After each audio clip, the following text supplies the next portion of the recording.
The story begins with a scene of faint moonlight filtering through the bars. A foul smell permeated the air, along with the extreme cold. His teeth sank deep into her skin.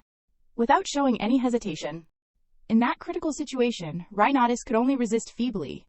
What happened? Isn't this Mr. Author? But this is more than just a bite. Drops of blood kept dripping incessantly. The beginning of this complicated matter goes back to the moment I turned 20. One fine day, Emule hurried to find her. Nah? Reina. Hearing someone call her name, she instinctively turned around to see. The increasingly loud calls made her feel a little bewildered. Renatus. She curiously asked him. Emule, why do you look so rushed, Emule? Panting, replied, I have been looking for you everywhere. Renatus quickly stepped aside and asked with a suspicious look. What is this? You are looking for me, not Estella, suspicious. Emule blushed with embarrassment and retorted, so what? Am I the only one allowed to look for Estella? Tomorrow is your 20th birthday, right? I was so excited, so I will give you this gift early. As he spoke, Emule took out a crimson ribbon and placed it in Renatus's hand. Truly, even a master is no match for opportunity. He also took out another ribbon made of high-quality fabric and asked Renatus for a favor, while you were at it. Could you please give this to her as well?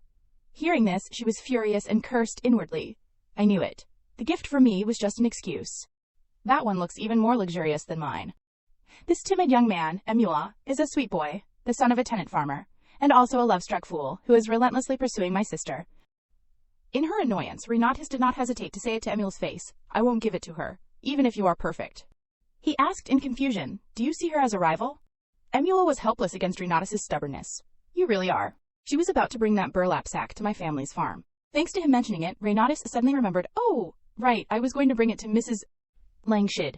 Hearing this, Emule offered to help Renatus, so how about I take it back for her? Since I am already here, you should go have lunch with Estella.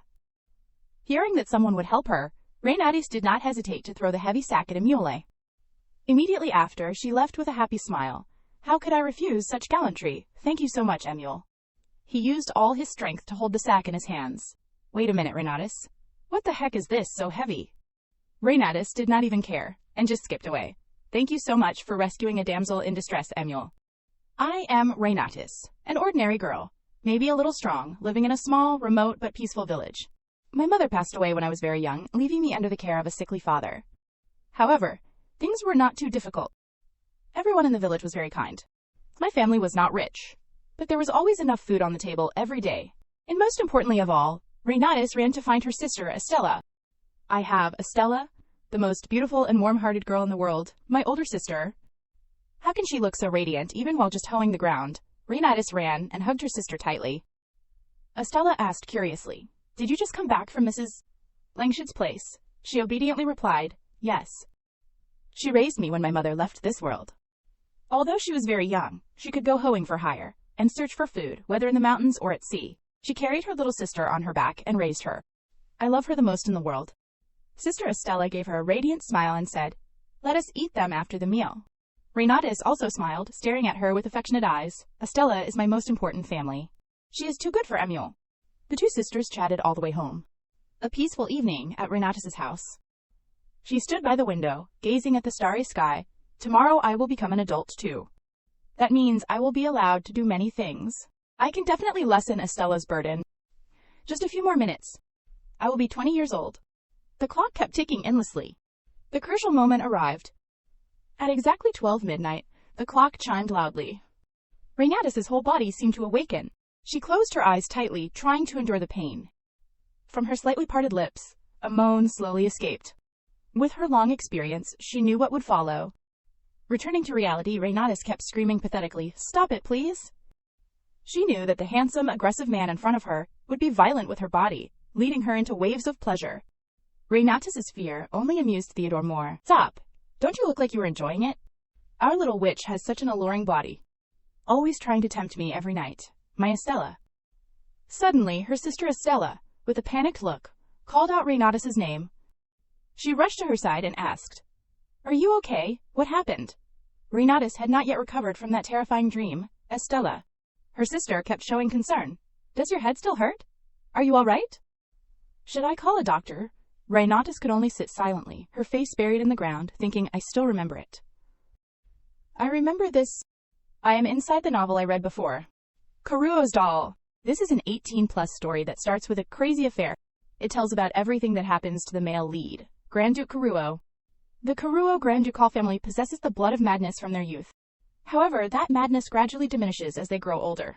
Yet, it is this madness that will kill them before they reach maturity. This can be avoided by absorbing a fluid from a witch's body. But that fluid only flows when the shape of two radishes shocked Renatus to the core. She hurriedly used a hoe to hit them repeatedly. Why do those radishes have such a disgusting shape? Get out, you evil demon. Absorption can happen in many ways. For example, you guys can find out for yourselves. It is totally suitable for 19-plus stories. Renatus cried, blaming herself. Why did you read that kind of story? How were you raised? Is it okay for such uncensored information to keep attacking me, even though I just turned 20? I know everything from A to Z in just one crazy day. Seeing Renatus' strange behavior, Estella and Emule were extremely worried. Renatus, is everything all right? Her sister replied with a panicked expression. I told her to rest, but she would not. Renatus sat slumped on the ground. I am so terrible. Estella unexpectedly came up behind her and gently touched her forehead to check her temperature. You do not have a fever, do you? Thank goodness you are not hot, but I still think you should rest. Estella's concern helped Renatus regain her composure. Right, I am not the problem right now. The biggest problem is that this beautiful, kindest sister in the world is the female lead in that crazy story. She is drained of her fluids by the male lead and has to endure his fits of madness. In the end, a terrible thing happened to Estella Cratia. Death visited her in the dungeon. Her life ended in the most tragic way. Just imagining that scenario made Renatus break out in a cold sweat. No, unacceptable. I can't just sit and watch her die miserably like that. She quickly called out to Estella, I want some things for my birthday. Estella smiled and asked, I was wondering why you suddenly became so serious. Do you want me to bake you a soft cake, and we will go on a picnic like last time? However, Renatus' expression was extremely serious as she said, Estella, I want you to leave the house in the middle of tonight. In her heart, she was determined to rewrite this story. Faced with her younger sister's strange request, Estella could not believe it. She asked in shock, what? At Karuo's house. Inside a dark and gloomy room, Theodore slumped on the floor in pain and exhaustion. He panted and gently touched his face. Theodore then bared his sharp fangs and said in a hoarse voice, Witch.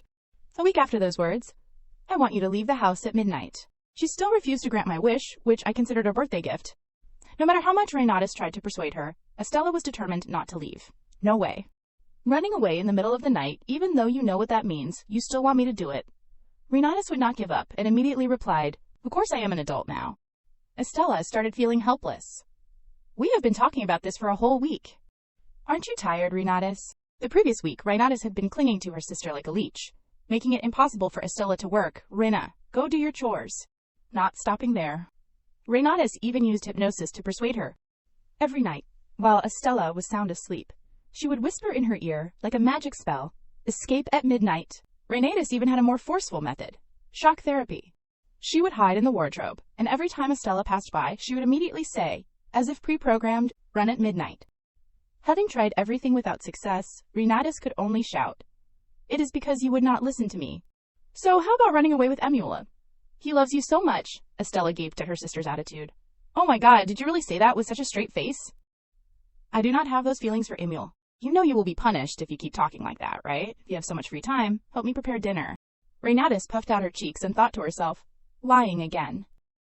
After my memories came flooding back and I remembered the story in that book, I knew her true feelings. She truly loves Emule very much.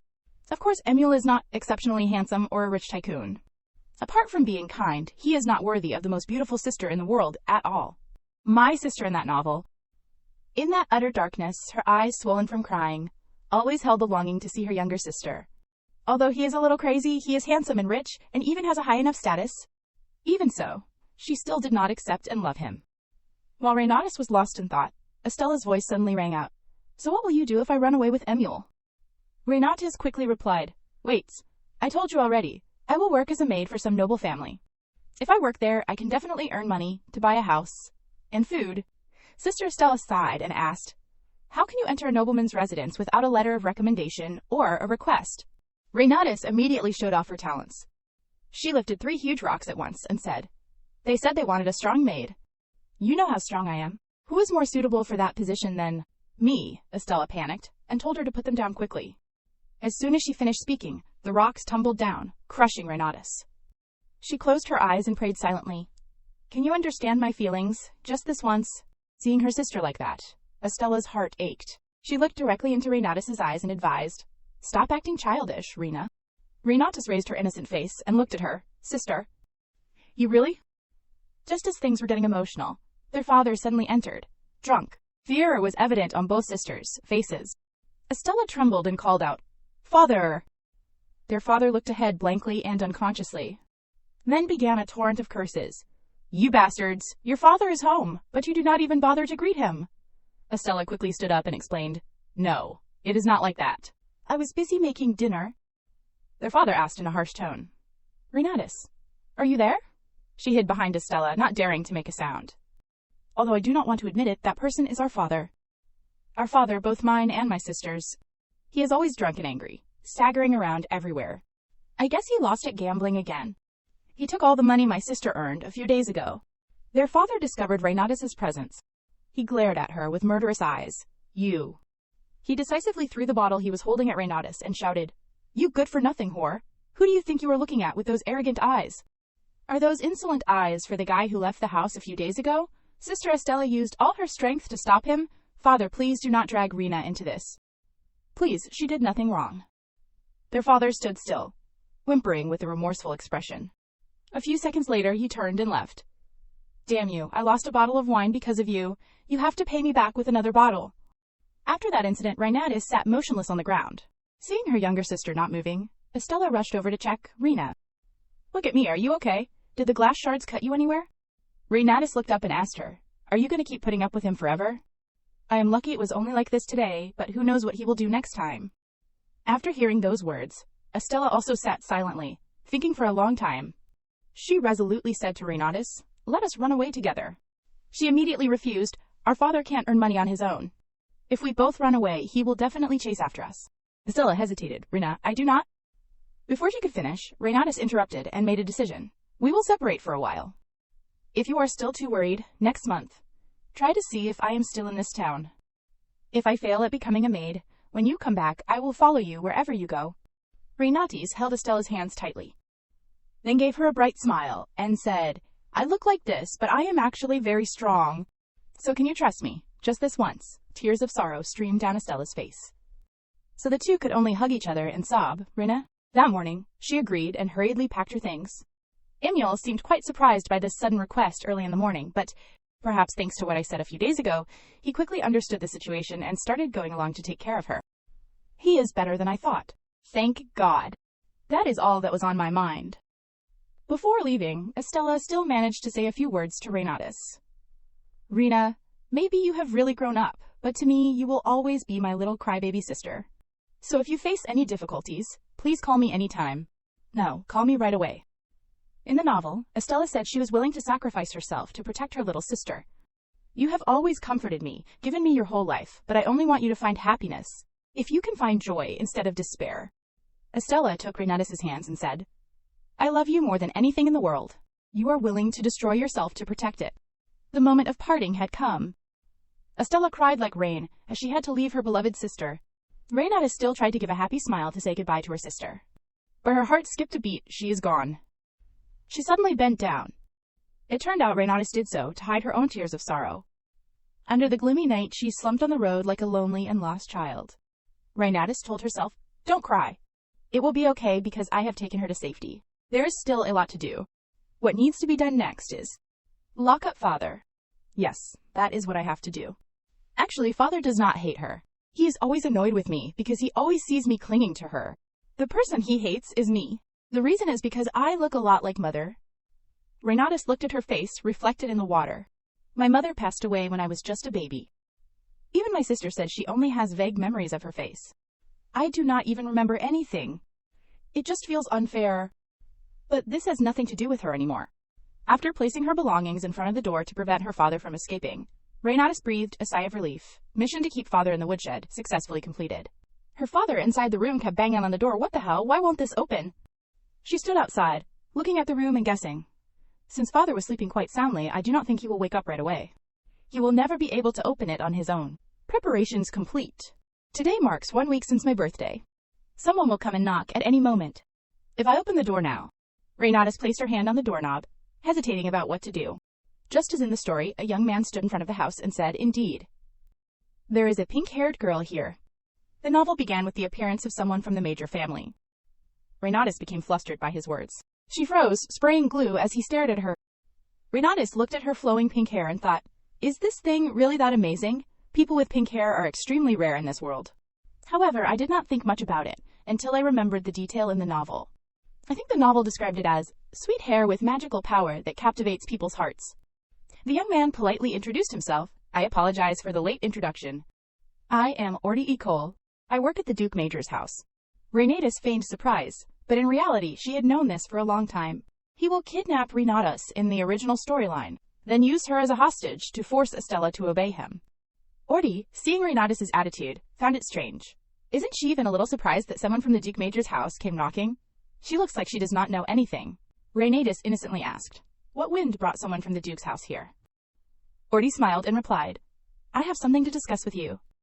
May I come in?" While Orty was speaking, the voice of her father echoed from inside the room, "Estella, Renatus, do you think you can run away from me and brush off all my free care all this time?" Orty curiously asked, "Who's in there?" Renatus started to get a headache with so many things to deal with. This is so messy. "I want to go to sleep." She slammed the door shut and told Orty, "It is my father. Don't mind him." The more he listened, the more curious he became. "Did you lock him up?" Renatus held her head in frustration. More misunderstandings. This is bad. Thanks to her quick wit, Renatus came up with an excuse. "I am ashamed to say this to someone I have just met, but actually, my father suffers from a mental illness. He goes crazy every time he drinks." Orty's eyes widened in surprise. Mental illness, she thought to herself. Did the word, mental, pique his curiosity or something? Fortunately, Orty did not bother with the matter anymore. "All right, let us put that aside." This statement made Renatus rejoice inwardly. "Yes, that is not important." Orty spoke seriously. "I will get straight to the point. I want you to come with me to the Duke's house." Renatus gave a forced smile and thought to herself, "Here it comes. He is taking me instead of my sister. I will pretend I do not know anything until we get there." Renatus's face displayed a full range of expressions, from feigned surprise to feigned contemplation, and finally a worried look. Finally, she made up her mind. "All right. I will come with you to the Duke's house. Let us go there right now." Having barely spoken those brave words, Renatus timidly said, No, wait just a moment." She stammered, "Wait, this is..." Renatus closed her eyes tightly, trying to remember. In the novel, the place where Estella first met the male lead was in a small room. Yes, definitely a small room. But what the... After Renatus opened her eyes, she saw that everything was different from her memory. No matter which angle she looked from, this was not a cathedral. Orty turned around and stared at Renatus. Then he turned and left without a second thought. "I told you, your job is the same as mine." Renatus could not react to his swift change of attitude. He is ignoring me. But is not this a prison? Renatus walked along, glancing around with a probing look. Even though I know everything, I still feel tricked. I wonder how scared Estella was in the novel, when she did not know anything. They keep following me, so escaping is impossible. I thought the cathedral would appear in the middle or end of the story. Not sure the path to it would be in prison. At the end of this corridor will be that room. I am so scared. Okay, it is fine. I need to find... At that moment, Orty suddenly opened a door and pushed Renatus inside without a word. She angrily turned and scolded him. "How could you do that so suddenly?" he coldly said. "Just do your work here. And calm down while you are in prison." Renatus's face clearly showed her annoyance at being treated so badly. She slammed her hand against the door and yelled in despair. "Seriously? How can you throw me away like trash? I need to mentally prepare too." After yelling for a while without any response, Renatus chose to remain silent. If it were not for my sister, there'd be no reason for me to meet the Duchess. Because I am not her. In the novel, she is the one who makes the male lead fall in love. All I have is pink hair like hers. Other than that, we have nothing in common. She is slender with clear purple eyes, kind, gentle, and caring. And I am strong, with blue eyes and a crybaby. Who would fall in love with a girl like me? No way anyone would love me, right?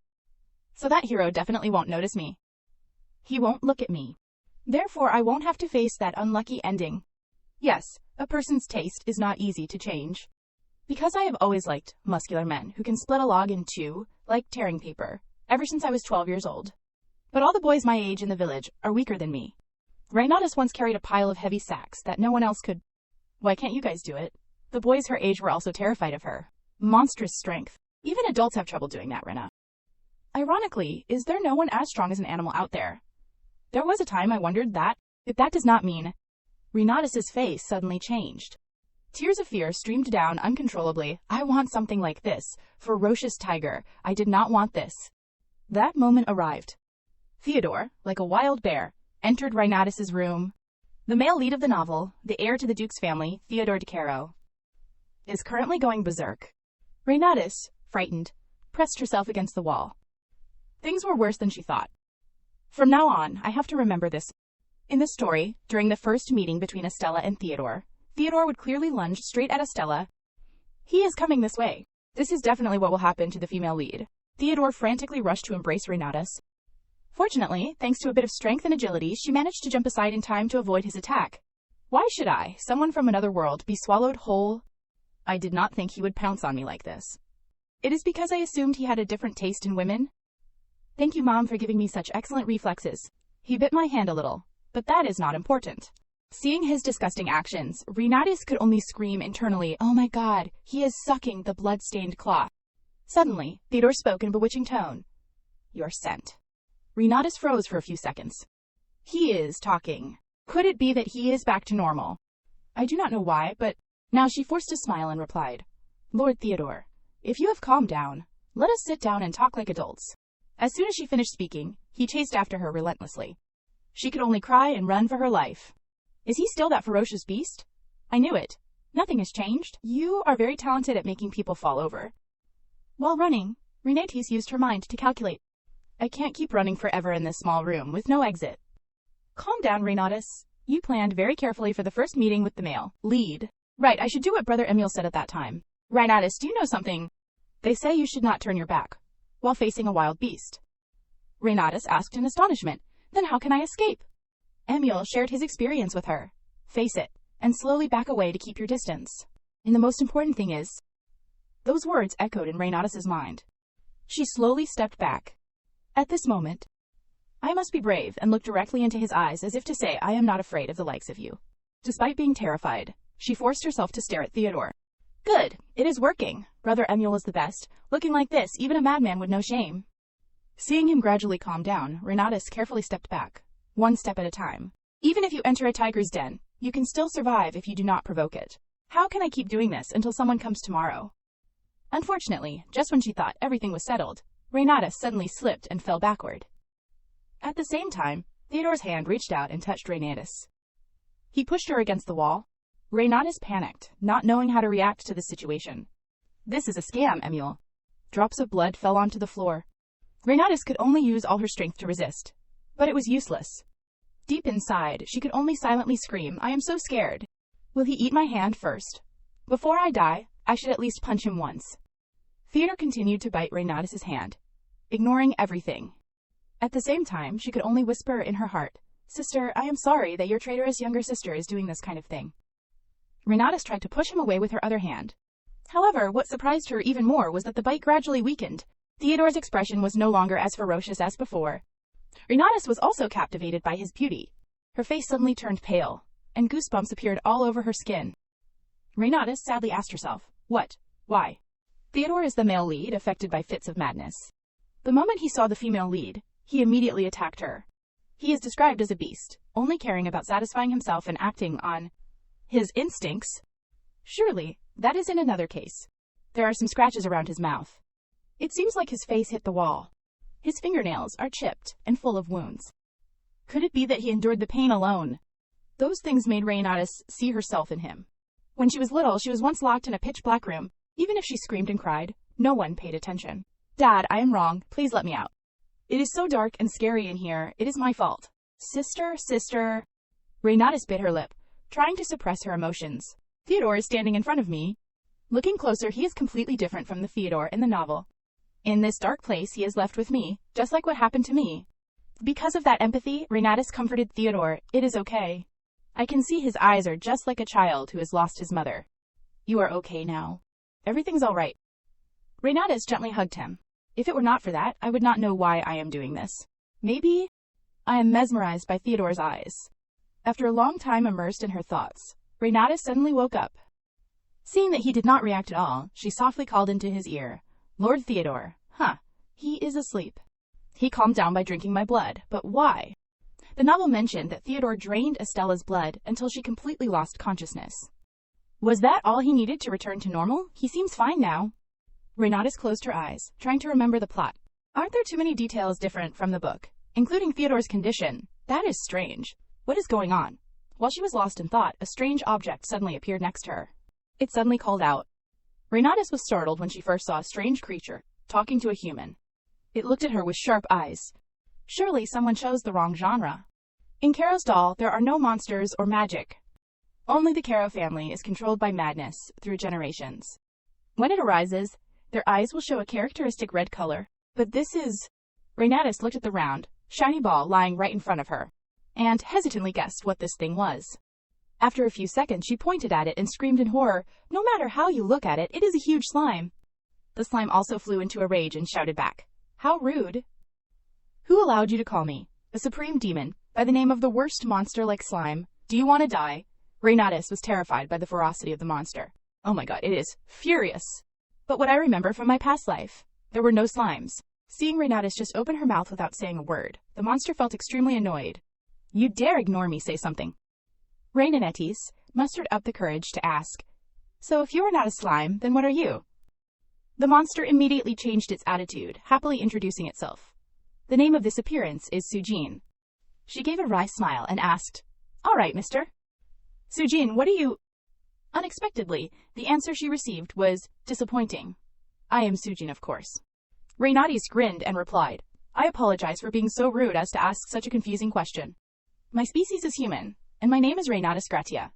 Therefore, Sujin, what is your species?" It glanced away and thought for a long time. Silence filled the room. Seeing that Sujin could not give an answer, Renatus said, "You are a slime." Hearing that, it jumped up and down, denying it. "I am not a slime, I am Sujin. No, this appearance does not matter. This body represents the great superdemon." As it spoke, it climbed onto Renatus's head and sat there. She still tried to gently ask, "So your great superdemon, what species do you belong to?" Sujin stammered, I... Renatus still insisted that it was a slime. Sujin cried in frustration, "I am not a slime. You really have no filter. Think what you want, you stupid human." Seeing Sujin turn to leave, Renatus curiously asked, "Where are you going?" Sujin snapped, "Don't talk to me like we are friends." Renatus called out worriedly, "Wait." Just as she was about to stand up and chase after it, she suddenly remembered that Theodore was still lying on her lap. So she could only call out in vain, "Sujin, he is gone." Renatus became extremely sad. "Even though I tried to change the original, but it is no different, is it?" Inside the drawing room, Theodore's whole body trembled uncontrollably. He had to cling to a nearby table to stand up. Gasps of exhaustion continued to escape him. Theodore spoke weakly, "Help me." "Father." Count Caro's face remained cold and expressionless as he saw his son in such a state. He sternly reminded him, "Don't lose consciousness. I am sure you still clearly remember how your brother left. If you do not want to be like him, under no circumstances must you kill the witch." Theodore was stunned to hear such requests from his own father. "Those were the last words I heard from my father before I completely lost consciousness." Although it was not like a warm advice a father gives to his son, it was the most realistic advice. A cold voice, a warning, and an order. Theodore knew that his father, Count Caro, still had not fully accepted him. He had never given him any warm words, but what he thought was that this time would be different. He did not know how to deal with the pain stemming from his own rage. He could not even control his hands to avoid the sharp claws. The man with the same name and face as him had also experienced being tormented by this pain. Theodore had once imagined his father reaching out to comfort him. "Don't worry, it will be over soon." That was all Theodore wished to see from him. There were many times Theodore had thought about the extreme step. Maybe it would be better to leave, rather than having to hear these words from him. Suddenly, a sweet voice echoed in Theodore's subconscious. "It is okay." The bewildered young man froze for a few seconds. "What?" It was the first time I heard this voice, but somehow it felt so safe. Theodore woke up in a daze after a long sleep. As soon as he opened his eyes, the young man was extremely confused. "This place." Seeing Theodore sit up, Orty hurriedly ran to his side and asked, "Sir Theodore, are you awake?" The young man grimaced, thinking to himself, "When I came back, the pain also disappeared. My teeth and hands are also back to normal." Seeing Theodore's unusual actions, Orty worriedly asked, "Do you still feel any pain?" Theodore was still sitting there, dumbfounded, like a lost soul. How? Suddenly, he asked. Where is the witch? Orty quickly replied. Yes, I locked her downstairs for easy precaution. Hearing that, Theodore immediately ran off without saying a word. I have lost my mind, even my consciousness. I can't lose her. I need to absorb the fluid from that body. No way, I need her. What if she is hurt? Theodore ran headlong towards the prison cell.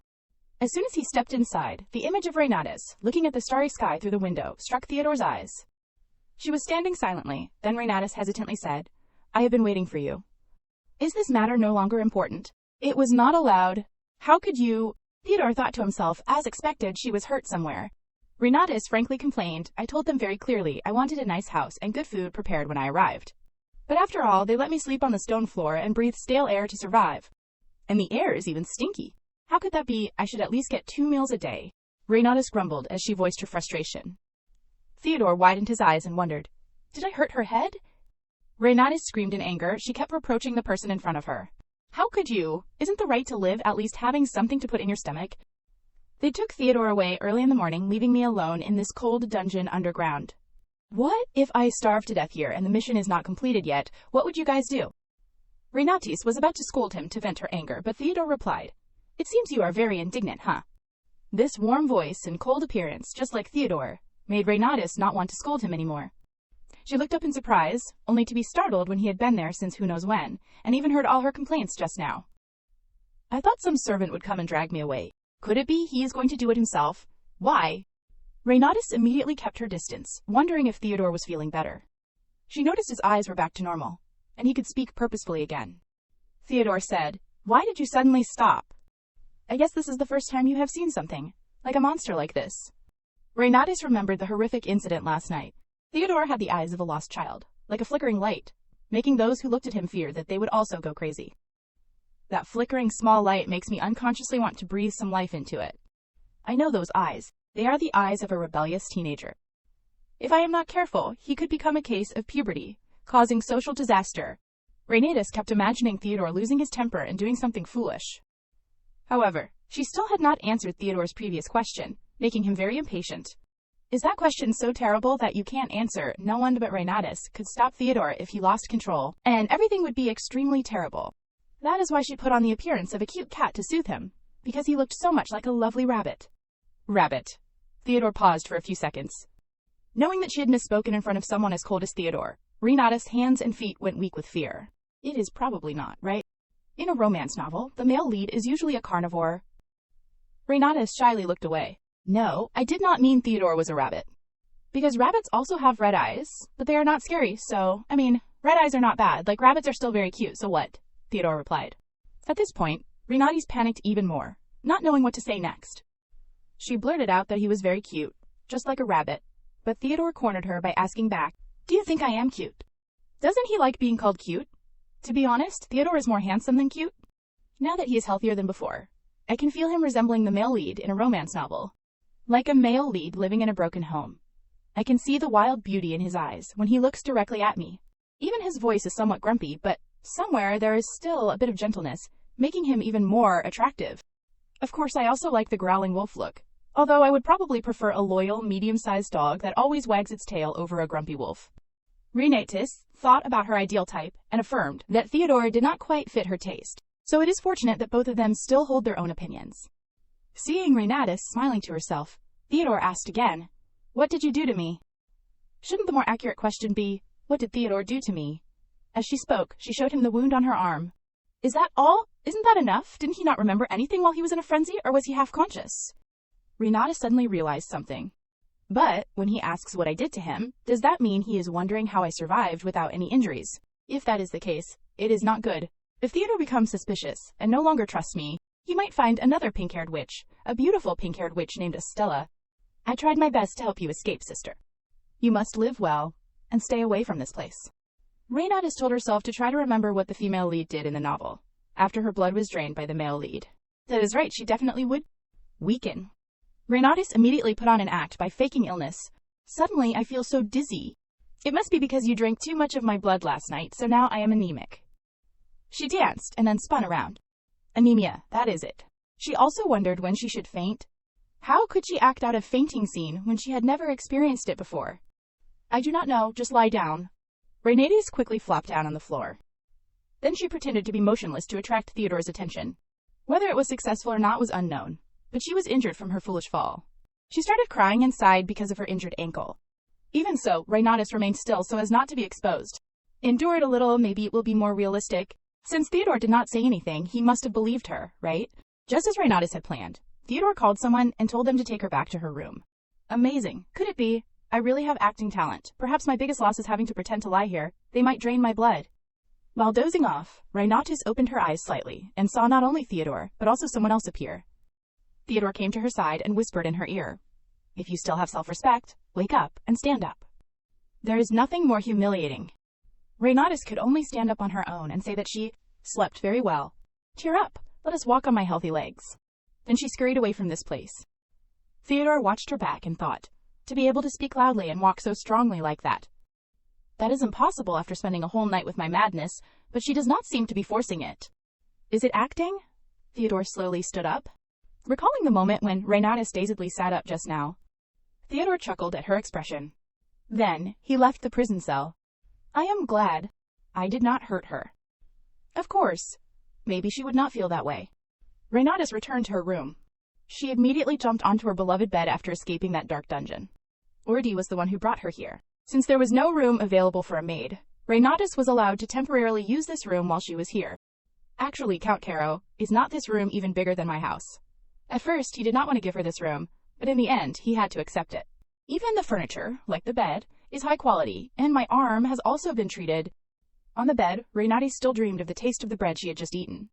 But most especially, she had a lot of affection for the dress that was prepared specifically for her. As soon as she put it on, Renatus rushed to the mirror to admire herself. Ordi had given her the role of a maid in the Count's house in front of everyone. Her job was to prepare tea for Mr. Theodore. Ordi said that Renatus' main job was still to soothe Theodore's madness, but even if she did not like it, he would accept it. Since it came from Theodore's inspiration, she had to keep it a secret. Renatus accepted the dress while constantly admiring it. Ordi added, the original dresses were very beautiful. It is good that you like this one. I can clearly see his embarrassed expression, and that is why people want him to work here. Renatus suddenly thought. But I like this one. There is a bow here, and the sleeves are puffed up so cutely. Plus, this outfit is made of soft fabric. How can you say it is not beautiful? Until now, she had only received 2 dresses. One from a long time ago. It was the small dress that her mother had sewn for Renatus herself. The other was a birthday present that her sister had given her, made from new fabric. Those dresses are what I am wearing now. It is covered in blood and dirt, and it is torn and frayed. That is right, I wore these because I wanted to impress Theodore, because they are the only decent things I have. If I knew this would happen, I would have worn something else. If my sister saw this, she would definitely say a lot. Actually, the person who should be in this room is Renatus' sister. After struggling with the male lead all night, that older sister would be lying on this bed, unable to open her eyes. And perhaps the surrounding scene would be the doctor clicking his tongue. Renatus felt her heart ache. Brother Emula is taking good care of you, right? I am so glad you were able to escape this. She hugged the new dress to her chest, constantly remembering her sister. Sujin heard Renatus sniffling and thought she was crying. It revealed a little about the questions that Renatus had been harboring. Wait a minute, something's not right. Renatus started piecing together the whole story, including the sudden appearance of the monster. Sujin admitted that it was the one who used it, completely surprising her. So the monster and all this craziness, this could be a big turning point. Renatus asked if it could take her to her sister, even just to see her face for a moment. Sujin immediately refused. Is it because of what I said about you yesterday? I am sorry, I just wanted to make sure my sister left safely. Or is there a problem with the magic that can do that? If not, then... Sujin just remained silent. To tell the truth, it was not the main character, so it did not have the ability to do the things Renatus requested. This fact made the atmosphere awkward, even dead silent. Renatus sat dejectedly beside the dress. Then how did you get in? Well, I slipped through that crack under the door. I am a slime, you know. And yet you insist you are the supreme demon. Sujin stammered. What? That? I mean, it is the demon Sujin. It said that it had followed a sweet scent and found its way to Renatus' room. A sweet smell. But there is nothing here that smells like that. Sujin immediately denied. I have been tracking that smell all day yesterday and today, even when I found you. I think the smell is coming from you. It then jumped onto Renatus. My smell is not that sweet. Hey, do not just move around like that. This is a strange smell. Come to think of it, Theodore said something similar yesterday. Could it be I have a smell that non-human things can recognize? I was not aware of the scent thing in the novel. All I remember is the not-so-pure images in the novel. Suddenly, Sujin said that it was the sweet scent. I am sure your smell is very sweet. It continued to display cute actions that made Renatus fall for it in return. However, Sujin wanted to make her its personal servant. As soon as it said that, Renatus punched it straight into the wall. The prejudice about cuteness instantly vanished. Sujin immediately chased after her. What are you doing? It is an honor to become Sujin's servant. Yeah, but I feel short of breath because of that noble position. But I want to smell that smell. Sujin sincerely wanted Renatus to become its servant. It expressed its desire to smell the sweet scent from her forever, making her shudder. How can a person think like that? And this thing is not human, it is a slime. Moreover, Sujin even wanted to adopt Renatus, leaving her speechless. What a difficult person. What do you want? Renatus said that she would be friends with Sujin. We will be friends, so you can come whenever you want. How about it, Sujin? As expected, the female lead's aura made this slime waver. A friend became interested. How dare you do that, human? Trying to be friends with Mr. Sujin here. But since you are so sincere, I will accept this wish. Great, thank you. Scene change. Orty comes to Theodore's room. Then he gives him a letter from Miss Renatus. A letter, yes, sir. Before I left, she quickly wrote a message and gave it to me. Both of them opened the letter and wondered what was going on inside. Did she hastily write this to give to Orty? But since it was a letter written in a hurry, the content inside was as follows. Hello, Master Theodore. I hope this letter reaches you safely. I want to ask you something. When did you start going crazy? Do you have any signs to know that you are about to lose control, like eye pain or toothache? Do you have frequent possessive fits? I will be prepared to hear your answer, so be sure to answer. Reading up to this point, both Orty and Theodore froze. Orty immediately scolded, audacious. How dare she say Master Theodore is crazy? Only Theodore was contemplative. Did she hit her head again? Moreover, what are these strange characters? Back to Renatus's place. Sujin and she were having a rather loud argument. It pouted and called her ugly. Stop teasing me, you slime. The arm bitten by Theodore was now starting to throb. Maybe the painkillers had worn off, or maybe I was too comfortable. It bled quite a bit when it was bitten. Things are difficult now. Sujin once again inquired. Does it hurt that much? Looking at its expression, Renatus knew it was worried about her. Even though it was just a few jokes, Renatus felt a little warmth in her heart. I am fine. Actually, it does not hurt that much. That is right, there was a time my arm was broken because I tried to catch the chair my father threw at me. It hurt many times more than this, and I was still fine, so this wound is nothing. Suddenly, the stubborn slime touched the wound, causing Renatus to hurt so much she almost wet herself. She grabbed Sujin's head and yelled, What is this thing trying to do? No, I thought you were lying, that you were okay. Renatus used all her strength to torture it as payback for the pain she had just endured. Right, I admit, just because I have been hurt many times before does not mean this wound does not hurt. But if Theodore loses control again, I will suffer this wound again. I can't always endure this pain. I need to find a solution quickly. Renatus came up with an idea, which was to draw blood in advance and store it for that time. But this world does not have that kind of technology. There are even monsters. So where can I find medical technology in this fantasy world? Another way Renatus thought of. Ever since the main character's body was drained of fluids by severing limbs, she felt more relieved than pained, but instead she disgusted herself more. Is there no other way to absorb the fluids? Caro's doll novel. No way. How can I do that kind of thing? It is so embarrassing. I have a future husband too. I need to find another way to get one of the fluids out more easily. While racking her brain for a solution, Renatus called Sujin back. She asked what it would do to someone who always tried to make it cry. Kill them all, Sujin replied. What about just making them sweat? Kill them twice, of course. As expected. But even I feel uncomfortable if someone makes me sweat. Sujin thought Renatus would sell it for salt, so it jumped up and down in fear. This guy daring to ignore me, hey. Sujin just puffed up its cheeks. Then it rolled away, leaving Renatus with many thoughts. Boring. Since Sujin said it would kill the person if they made it cry, it will probably be fine. Be sad, cry, because I am very sad. Just thinking about her sister, she burst into tears, but someone pushed the door open from the outside. Unexpectedly, it was Theodore. He saw the tears welling up in Renatus's eyes. Theodore, what is he doing here? It turned out that no one answered, and the door was not locked, so Theodore came in. The first suspect was Sujin. However, Theodore's eyes were a little different. Earlier, Orty had said, That does not seem very good. The house is isolated from the village, and it is very old. A dilapidated house. The house does not even seem to have basic furniture. I investigated her family, a drunken father and an older sister. Older sister, yes, but when I got there, the person locked up seemed to be her father, and he seemed to be alone in the room. They said they did not know where the older sister had gone. I even asked all the villagers. Anything else? She also said the clothes she is wearing are extremely precious. Back to the present, Renatus tried to avoid Theodore and could only stammer a few greetings. Theodore noticed the precious dress, as Orty had mentioned. He seemed angry, as he was the one who had torn it to shreds. Theodore asked, "Why are you crying?"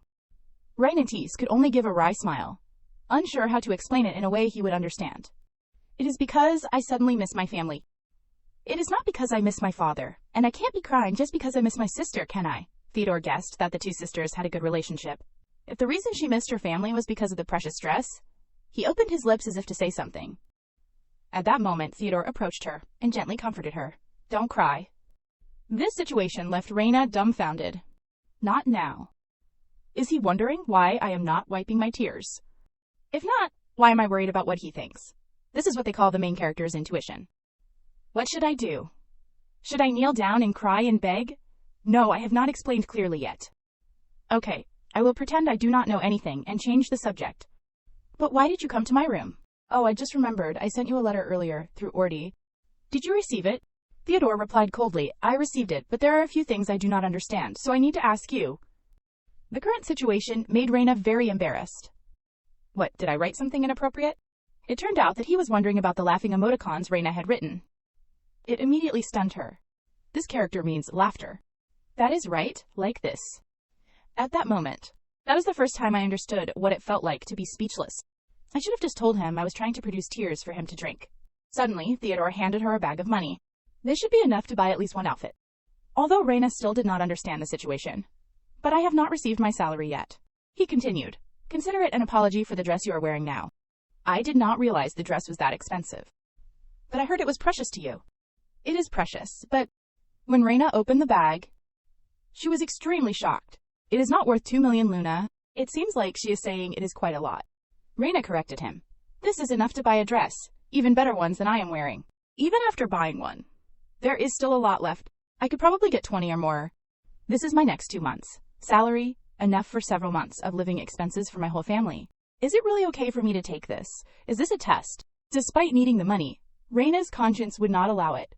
But I do not deserve this much. However, Theodore denied it. Who deserves it more than you? I have lost. This is the halo of a romantic male lead. At this moment, Reina was helpless against his insistence. If you insist, then I gratefully accept. I will keep it as savings to live with my sister later.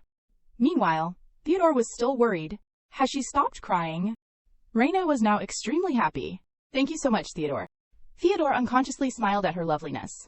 Honestly, she said I look like a rabbit, so I am quite cute. After Theodore gave me 2 million Luna, I started dedicating 2 hours a day to seriously studying my super special job.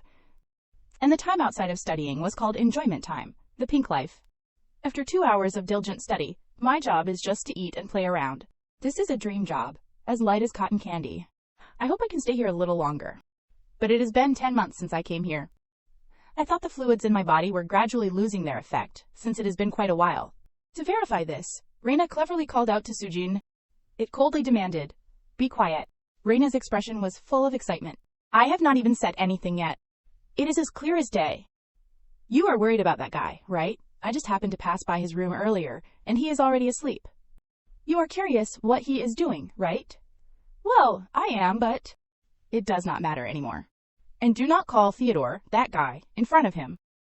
Why, is he a lady? Reina immediately denied it. You should not call someone, that guy. Use he instead, if you do not want to be punished. Sujin said excitedly, then I will become a he, slime. This statement left Reina dumbfounded. At this moment she realized something. Sujin is a male slime. No wonder Reina was so shocked. The next morning, outside the mansion, another maid, with a fearful expression, said, "Excuse me, miss." Since Reina was sleeping so soundly, she had to shout, "Excuse me, please wake up." Reina startled awake. Who are you? The girl introduced herself. I am a maid named Lair. Count Caro has returned from his tour of the colony. All the servants must greet him, so I came to wake you. Count Caro is currently the owner of this mansion and also Theodore's father. He is a notorious figure in this era, not only possessing power comparable to the emperor, but also for his bloodthirst and cruelty. There was once a family that rebelled against him, and they were all exiled to their deaths. The men were sold into slavery. The women, sent to brothels. Even on the battlefield, blood and tears flowed endlessly. In the battle with the Diora kingdom, he executed all 38 members of the Diora Ora royal family and hung their heads on the city gates. Therefore, there is no one who has not heard of his reputation. And now, he is my master. But why is that terrifying person looking at me with such deadly eyes? His expression was full of bloodlust. This is a witch. Reina's anxiety grew. Did I do something wrong? Why is he looking at me with those terrifying eyes as if he wants to kill me?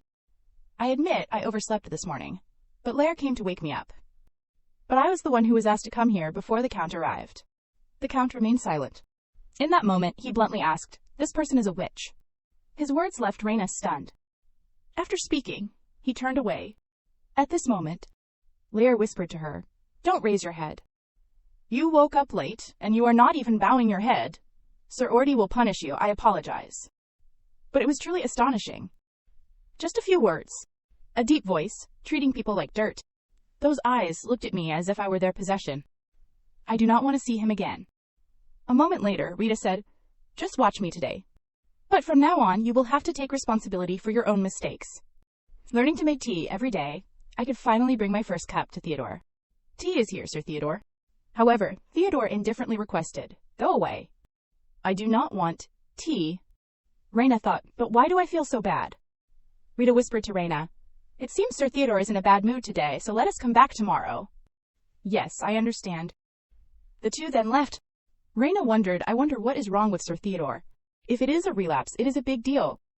Rita told her, "All right, since you are here, I will tell you. It is because the Count has returned.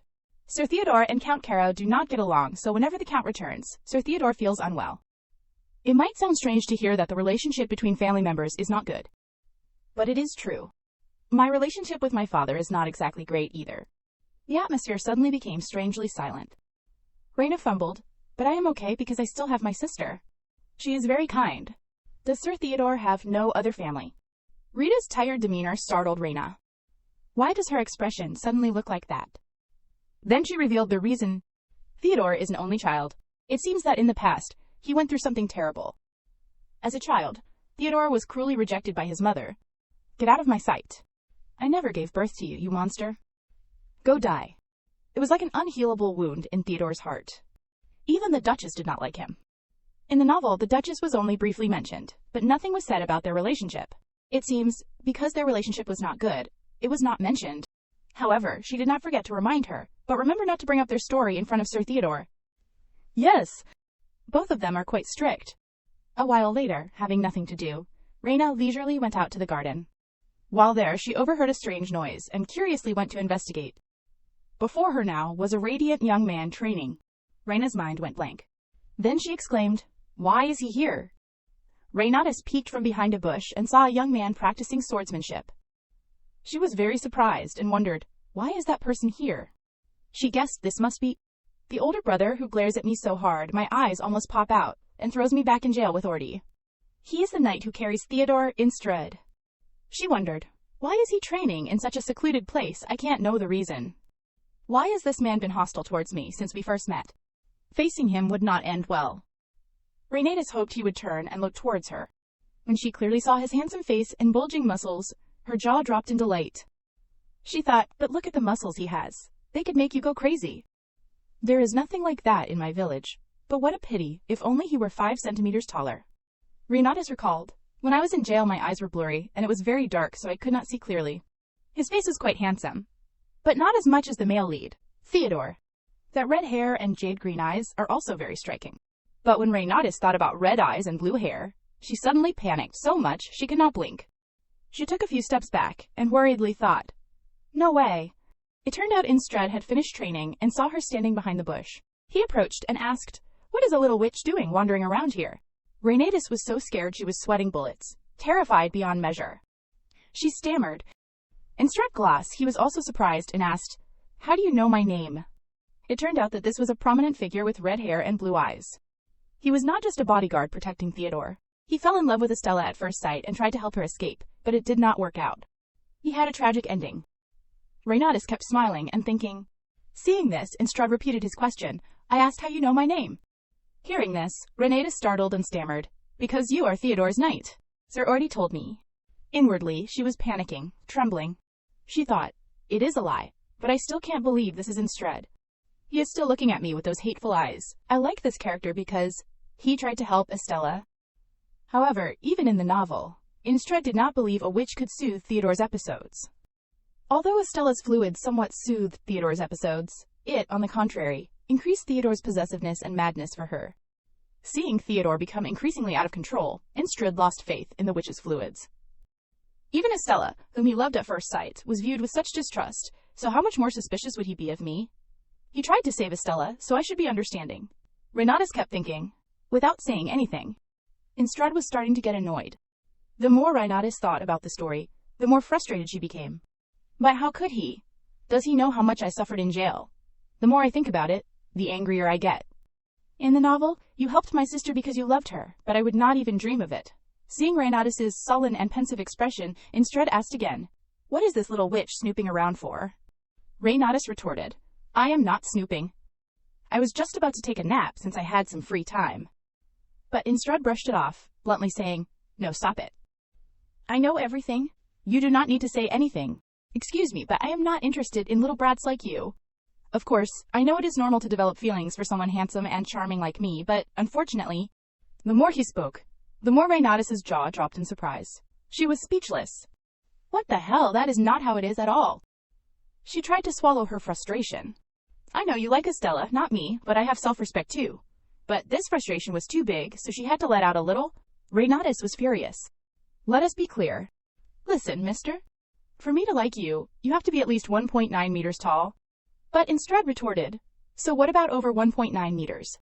Renatus was, jumping up and saying, and also, you need at least 20 more kilograms of muscle to even come close to my taste. But Instrad countered, so what about over 100 kilograms? Now, Renatus seriously continued, those are just the minimum requirements for my taste. Hearing this, Instrad's expression suddenly changed. He became anxious and nervous. He was shocked, wanting to cry. Are you saying I am not perfect enough, Renatus? Haughty, and with a confident look of a victor, coldly said, so I will be going now, and turned to leave.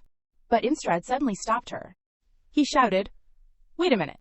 Renatus slowly turned her head. Suddenly, she remembered her father, a scolding man who often said, Renatus, you bastard! Her eyes were now blank and lifeless. Like a long-standing habit, she shouted loudly, I am sorry. Then she slumped to the ground, clutching her head. Instrad, very surprised, withdrew his hand. Renatus was now terrified, sweat dripping from her. After a moment, she regained her composure, panting. Sorry, I was a little surprised. She actually reacted this way because it reminded her of the times her father grabbed her hair and hit her. She panicked and asked, did you call me? Instrad told her. There was a leaf stuck in your hair. Instrad's expression suddenly became awkward and embarrassed. Renatus did not quite understand what was going on. The two stared at each other. Suddenly, Instrad put his hand on her shoulder and said, stay here for a moment. I am not good at comforting people. Renatus was confused, not understanding what he was trying to do. Then she turned and walked away quickly. Instrad took a deep breath and asked directly, I wanted to ask you if there is another way to treat Sir Theodore. Instrad was in a difficult situation, burdened with thoughts. The first time I heard about the bloodline of madness flowing in the Count's family and witches, I thought it was a fabrication. But when I saw Sir Theodore's change with my own eyes, he became stronger. I was shocked to realize. Can you really save Sir Theodore in that state? Is that true? Back in reality, Renatus realized she had forgotten something. She exclaimed, excuse me for a moment. But suddenly she froze, unsure what to say next. The atmosphere became incredibly awkward. Instrad asked, what is it? Renatus replied shyly. Come to think of it, you are also Sir Theodore's knight, so we will probably see each other more often in the future, whether we like it or not. And you have been calling me witch this whole time. She laughed loudly and said, I am Renatus Gratia. And I am Instrad Glosses. Then the two shook hands. Instrad still could not believe it.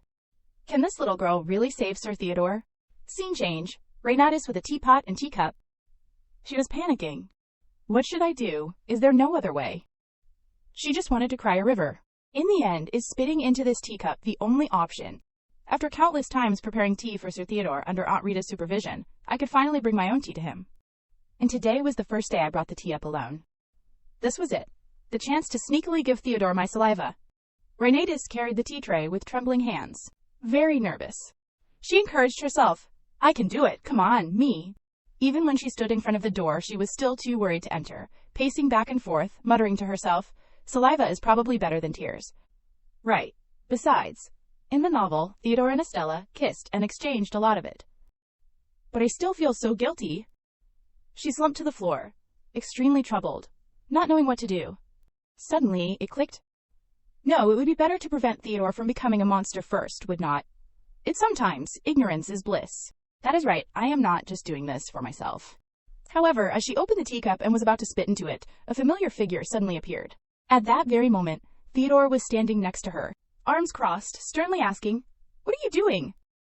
In this awkward situation, Renatus trembled, her face pale. She swallowed her saliva and feigned innocence.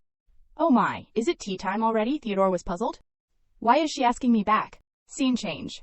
Renatus bringing afternoon tea into Theodore's room. She was extremely careful, while Theodore was focused, calmly reading a book. She glanced at him a few times and confirmed he has purple eyes. Neat fingernails, checked. Overall, he is still calm, no signs of turning into a monster. Although I failed to make him drink the fluid, there will probably be more opportunities in the future. It is good that he did not ask more about what almost happened at the door. She wondered. If he is engrossed in reading like that, he will still be okay for a while, right number? The book he is reading is called Faded Verses. It seems to be a poetry book. Is it really that good? I do not really like reading poetry. Renatus kept holding the teapot, lost in thought. But are not poems usually very short? I still have not seen Theodore turn the page. It has been a while. Renatus stared at Theodore too much, and finally, he lowered the book and looked directly into her eyes. Renatus was extremely startled, frozen stiff. She just wanted to scream, oh my god! Since when? He had been looking at her for a while, and then Theodore suddenly asked her if she liked reading. Renatus was startled and surprised. Theodore continued. You have been staring at this book for a while now. Renatus just wanted to disappear. She thought, I was looking at your expressions, not the book. But she could not say that. After calming down, she replied, Not really. Theodore's face went blank, and he asked why. Renatus answered honestly, Because it is not very interesting. It only puts me to sleep. Renatus recalled. In my past life, I read some very fascinating and interesting books. But in this life, I do not even know if there are any books like that anymore. Moreover, with our impoverished circumstances, we are not provided with such luxuries as books. Hearing Renatus's reason, Theodore was extremely shocked. Books are not interesting and make you sleepy. So what do you like? Hearing this question, Renatus was a little startled, sweating bullets. Seriously, when I was here with Aunt Rita, you did not even bother to look at me, so why are you so talkative now? Theodore was still waiting for an answer with utmost patience. Coupled with these current events, he started to get annoyed. You do not like anything. Renatus was frozen, awkwardly unable to answer. No, I mean... Actually, what she liked, of course, was Sister Estella, but she was not brave enough to say it. She thought, Theodore's questions are probably about hobbies like reading or horseback riding, but all I ever do is carry so many sacks. Then an idea struck her, and her eyes lit up. I love to eat delicious food. She enthusiastically explained this hobby to Theodore. Yes, that is also why I like it here. This place has so much delicious food. Theodore asked, dumbfounded. Really? Renatus just had to imagine the food to drool. The first steak I ever ate was here. I also learned that you can use lamb to make steaks. Oh, and the fish. How can a fish be so delicious when grilled like a steak? Theodore said. That was the meal the day before yesterday. He thought, but eating is a basic need, so it does not count as a hobby, does it? Then he chuckled and asked, I am sure no one hates that. Seeing his smile, Renatus was very surprised, her face full of fear. Theodore continued. There is a reason why people call me a gourmand. What have you found most delicious lately? Theodore subtly pointed towards the chair.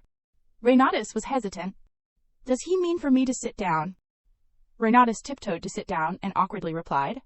Actually, lately I saw something called pudding for the first time. Theodore curiously asked, Oh, was it good? Renatus giggled. Well, since it is not for my rank, I only watch them eat it. I have not tried it myself. Theodore did not understand the phrase, my rank.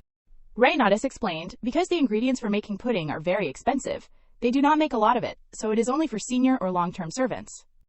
Theodore listened thoughtfully. Renatus suddenly remembered. Oh, the chicken yesterday was also very delicious. But Theodore's next sentence made her want to bury herself in embarrassment. He said, yesterday was not chicken, it was pheasant. Renatus was flustered. Pheasant, that bird is also that delicious, so the meat from the meal before that was also. As she began to guess, Renatus thought, this world has so many interesting dishes. People eat everything, even if it is poisonous. Besides, she also found talking to Theodore not scary at all. Instead, I feel really warm. I wonder if Theodore feels the same way. Scene change, nighttime, late at night. Theodore was still standing by the window, leaning against it. He was amused as he recalled Renatus's words from today. Then suddenly, his head became dizzy. His eye color also began to change, and his face turned pale. Just then, Ordi arrived and knocked on Theodore's door. Sir Theodore, it is me, Ordi. Inside, Theodore was in great pain, as if he was having a seizure. Ordi, standing outside, called in. I have a message for you. Theodore tried to regain control of his body, sweat dripping down his face. When he had calmed down, he told Ordi to come in. Ordi, upon entering and seeing Theodore's current state, asked worriedly, Sir Theodore, are you feeling unwell? Theodore immediately waved his hand and said, It is nothing. Then he asked, What brings you here? Ordi immediately reported, The thing is, the young lady of Count Pablo will be visiting tomorrow. After dining with the Baron, you will be the one having tea with her, so I came to remind you to prepare. Theodore was very surprised. How did it turn out like this? Ordi replied nervously. That is the Baron's order, sir. Theodore looked distraught, as if he did not want to be present at tomorrow's meal. The young lady of Pablo, seriously speaking, was a close friend of Theodore's mother, Baroness Caro, and in fact, this young lady was the most likely candidate to become Theodore's spouse. Some said that the number of Theodore's potential marriage partners had narrowed down to about 3, but Theodore did not care who those 3 were. Theodore said to Ordi, bringing her to a private house to talk would probably look more normal. Actually, Theodore was worried, thinking, she wants me dead so badly, but now she is using me so carefully. If I die in this condition, once the wedding is over, she will dissect my rotting corpse to sell it. Then he asked Ordi, what should I prepare? Bathe thoroughly, and when the young lady arrives, diligently escort her to the bedroom. Act like a stud. Hearing that, Ordi was very surprised. He had to quickly stop Theodore. He timidly said, If you are not ready yet, then... But before Ordi could finish, Theodore interrupted. What, are you going to just sit and drink tea with her right here in my place? Ordi was scolded and became very frightened. Theodore remained silent, lost in thought. Then he said, just prepare as instructed. Hearing that, Ordi quickly bowed and asked for permission to leave. As for Theodore, he was preoccupied with various thoughts. He dejectedly thought about his parents. To her, I am not a son, but a valuable doll that helps maintain her status. Or am I not even lucky enough to be a doll? And father does not even think about selling me. To him, I am just a pawn on his chessboard. He might even want me dead more than mother does. If it were not for the hassle of the successor's funeral. The painful memory of his brother's death flooded back into Theodore's mind. He was just a child at the time. Witnessing that scene, he was very scared, and it was etched in his mind even as he grew up. The more he thought about it, the more restless Theodore became. But it was because of that day that he still had a reason to live. Scene change. In Renatus's room, Sujin was throwing a tantrum and yelling at her. Sujin kept ranting and raving. Are you stupid? Even a toddler knows that eating poisonous things will kill you, Renatus explained. No, Sir Theodore said. It is edible if you remove the poison. He said that if you remove the poison sacs or the poisonous parts, it is fine, like cutting off the tail of a scorpion and frying it. Sujin asked. Why would you fry it? Renatus innocently replied, because it is delicious. Sujin was extremely annoyed, trying to restrain herself. I am telling you, humans are really stupid. But Renatus still tried to justify herself, persuading Sujin, I am serious.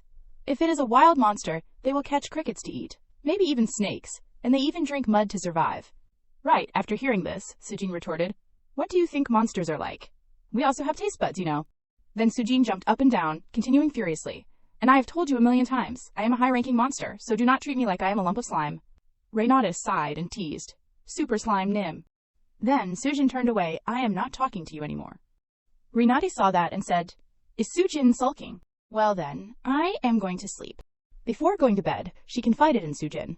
But you know what is really amazing, Sujin? It is that talking to Sir Theodore is very comfortable. Even though I know he is a nobleman, there is nothing scary about him.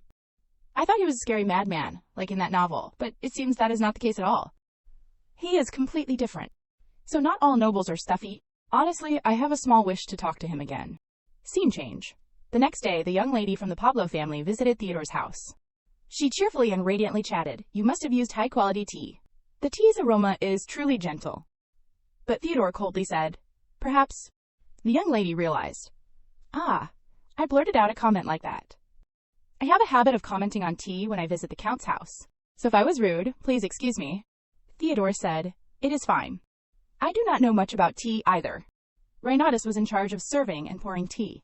She found the atmosphere very awkward and really uncomfortable.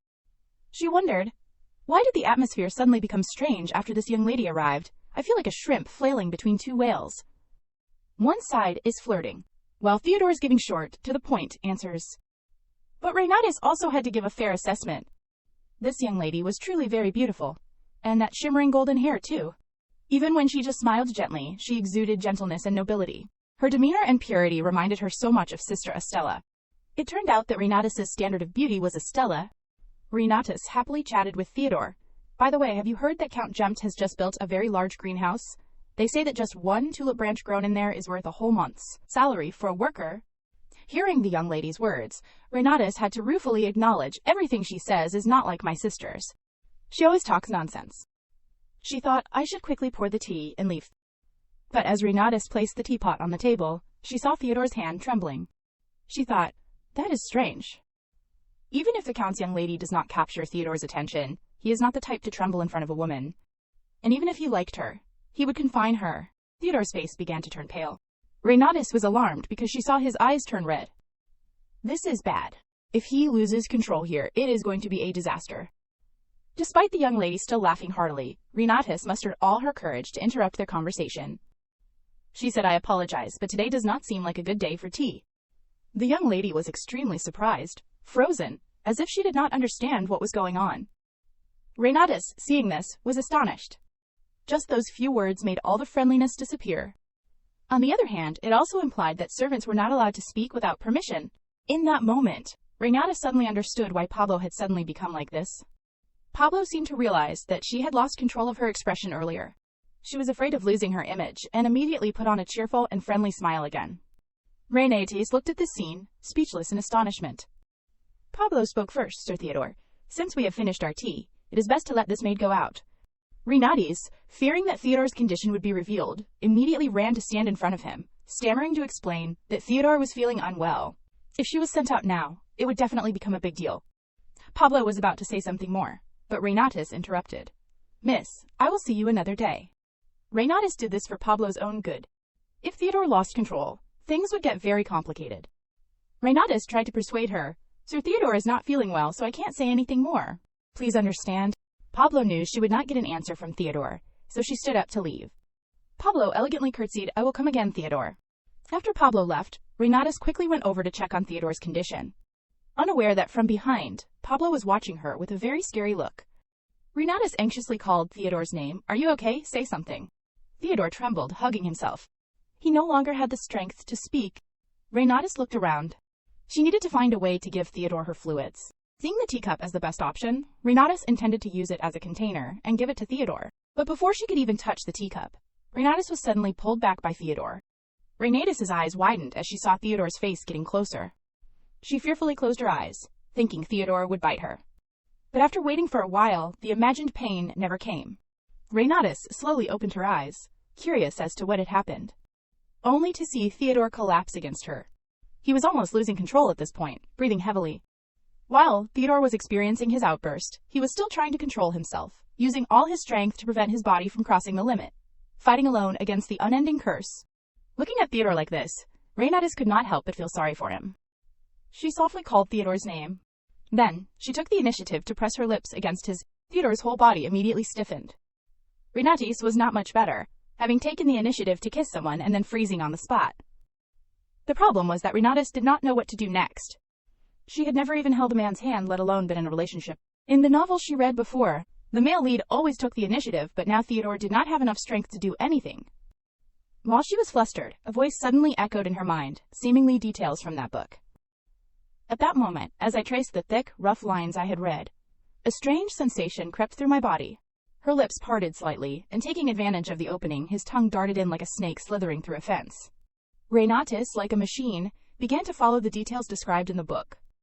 Seeing Theodore's fangs exposed, Renatus thought, Perhaps because the madness has not completely taken over, his fangs are still quite small, like a puppy's. For some reason she found it very cute. Renatus then regained her composure, intending to continue what she had started. At this time, Theodore somehow found the strength and suddenly pulled Renatus closer. He once again pressed his lips against hers, catching her off guard. Theodore continued to give Renatus a deep kiss.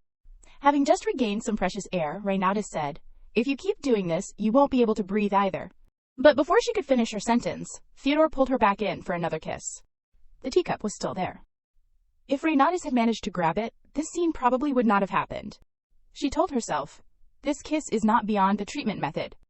I am just giving him fluids to soothe his frenzy. That is all." Despite telling herself that, this kiss still gave Renatus a different kind of feeling. Upon returning to her room, Sujin immediately asked about Renatus' swollen lips. She did not expect her lips to be swollen to that extent, her face completely red. Renatus cried, "Because Theodore bit, licked, and sucked so much, that is why they are so swollen now." After absorbing enough of Renatus' fluids, Theodore suddenly fainted. Ordi immediately carried him away and handled everything. Sujin, perched on Renatus' head, expectantly asked, "What about my food?" Renatus indifferently replied, "What?" Hearing that, Sujin angrily slapped Renatus' face, but she did not pay attention. Renatus was currently blushing, remembering that moment. Before Theodore fainted, he had returned to normal, blushing as he looked at Renatus. She recalled Theodore's expression and unconsciously touched her lips. Even now, the tingling sensation still lingered on her lips. Elsewhere, the poor teacup was suddenly thrown and shattered by someone in anger. It turned out to be Pablo, furious after leaving Theodore's presence. She angrily yelled, "How dare she send me away right in front of Theodore? Don't even dream that I will let you off the hook. I won't let this go." Early the next morning at the mansion, Renatus was sound asleep in bed. Suddenly she woke up with a start. Renatus' movements were so loud that they woke Sujin, who was lying next to her. She hurriedly ran outside, wanting to check on Theodore's condition. Sujin, unwilling to be ignored, called Renatus back, wanting her to bring her breakfast. Renatus playfully winked, "Since Sujin is a great monster, I believe you can find food yourself." After bidding farewell to Sujin, Renatus hurried down the hallway, eager to know if Theodore was all right. The last time she saw him, he seemed to have calmed down, but she still had to check again to be sure. While walking, a maid called out to Renatus. She turned her head curiously, seemingly not recognizing the maid. The maid said, "Someone is looking for you in the backyard." Renatus asked in surprise, "What? Looking for me?" The maid, seemingly scared, replied in a low voice, "I am not sure, but you should go quickly." Renatus looked at the maid's back as if she wanted to run away and sighed. Someone else believes in the rumor about the witch's red hair again. She turned and walked away, thinking, "But there's no need to act so scared of me. I can't even use magic after all." Thinking this, Renatus' eyes could not hide their disappointment. Arriving at the garden in the backyard, Renatus could not help but wonder, "Who could be looking for me? I can't think of anyone except Sujin. But there is no way she would come here." Renatus started to guess. Could it be someone who believes in the rumor about the witch's red hair, like the maid this morning? The more she thought about it, the more she felt it was true, completely oblivious to someone approaching her from behind. That person reached out and grabbed Renatus' hair, pulling it back. Renatus, suddenly having her hair grabbed, was extremely confused.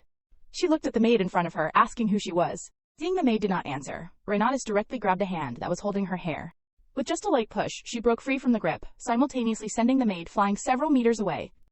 It turned out that physical strength was one of Renatus' special abilities. The maid also did not expect Renatus to be so strong, her face full of surprise.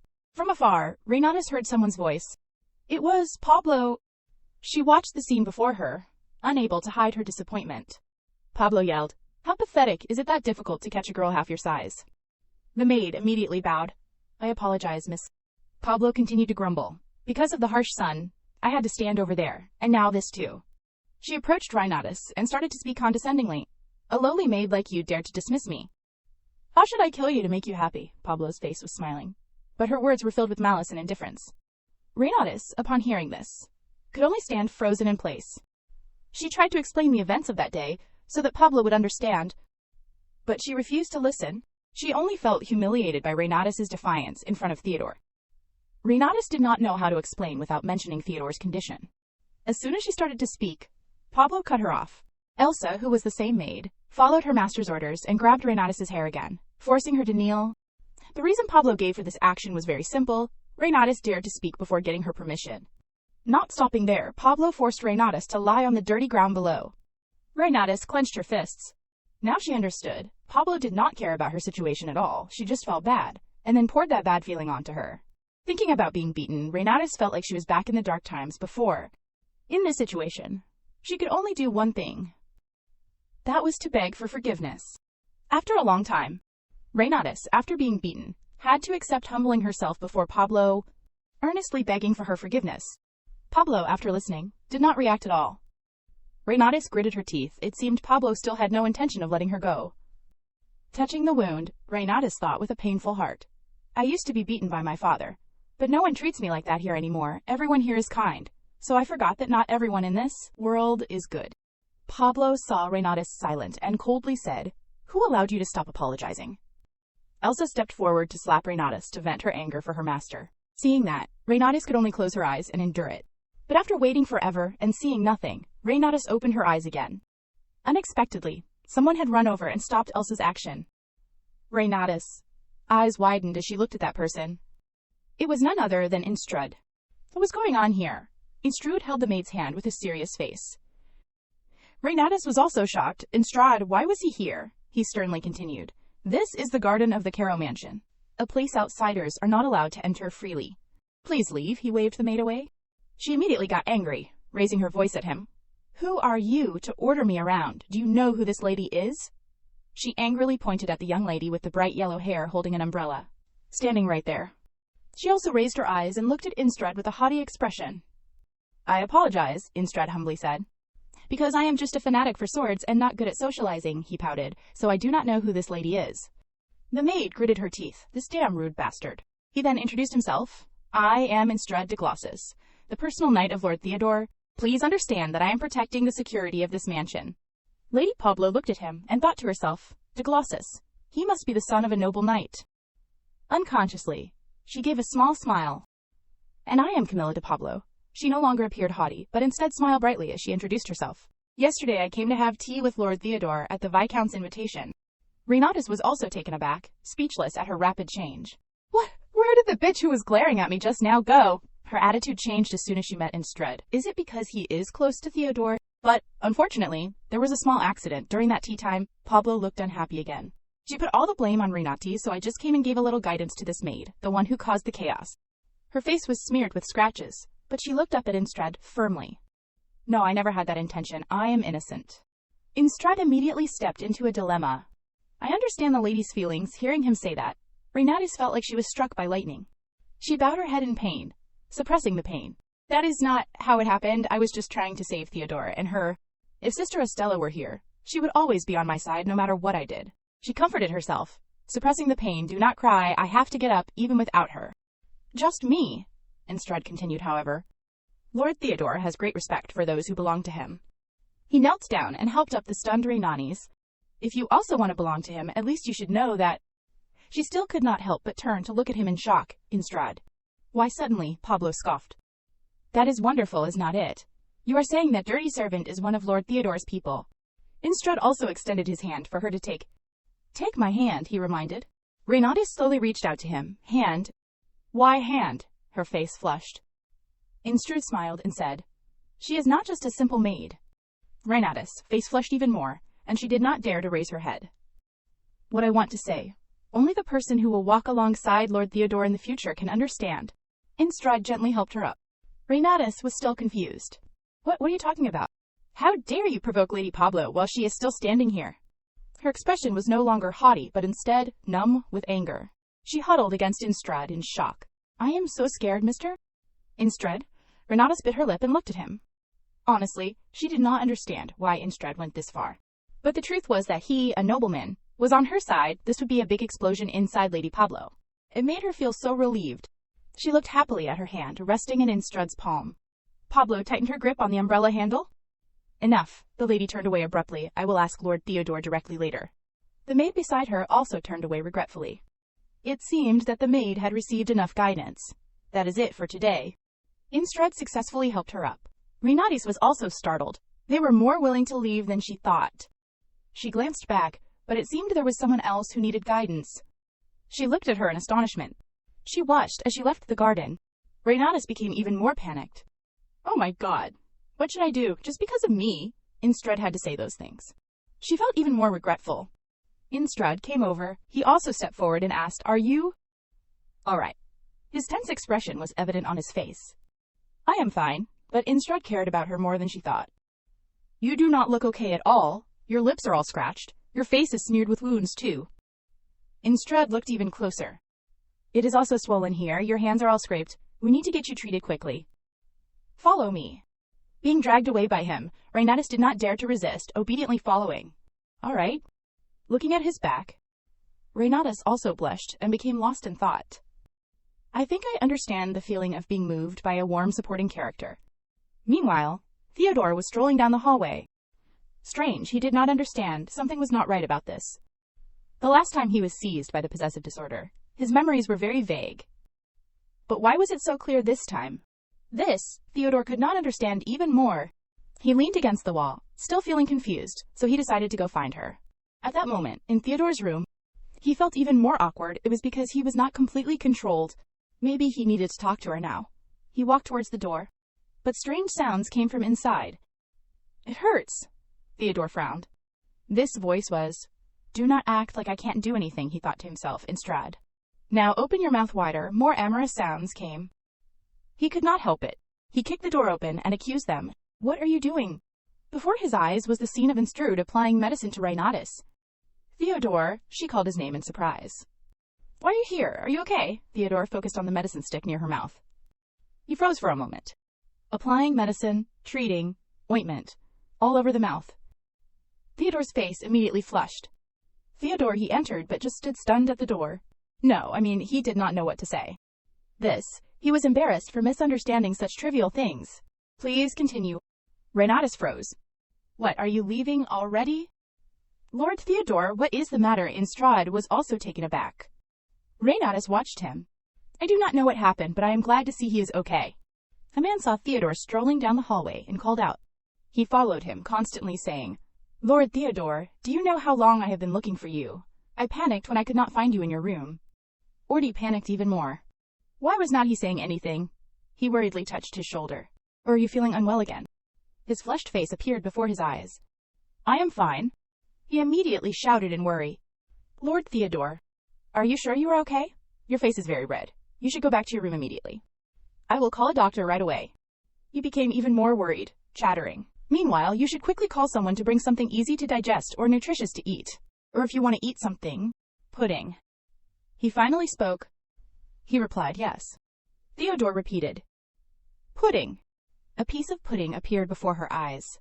Reinatus' eyes sparkled. She panicked. "Lair, why is there pudding? Do we have guests today or something?" She still could not believe it. "Normally, even when the Count visits, we are not allowed to touch it." Lair then said no. It seems like it is a special request from him. Reinatus looked on. "Theodore, he does not usually like sweets, but today he requested 20 of them." Lair recounted excitedly. "He only ate one, so we get the rest." She muttered, "Does he crave sweets after overcoming the episode?" But in her heart, she was still overjoyed. "Finally, I get to eat pudding. I am so happy." Lair continued, "Because Reinatus has been looking forward to pudding for a long time. I brought it right away." She happily thanked Lair. Would this help her recover faster? Reinatus' face lit up with happiness. "Maybe Claire, who used to be so afraid of me, is much more comfortable now."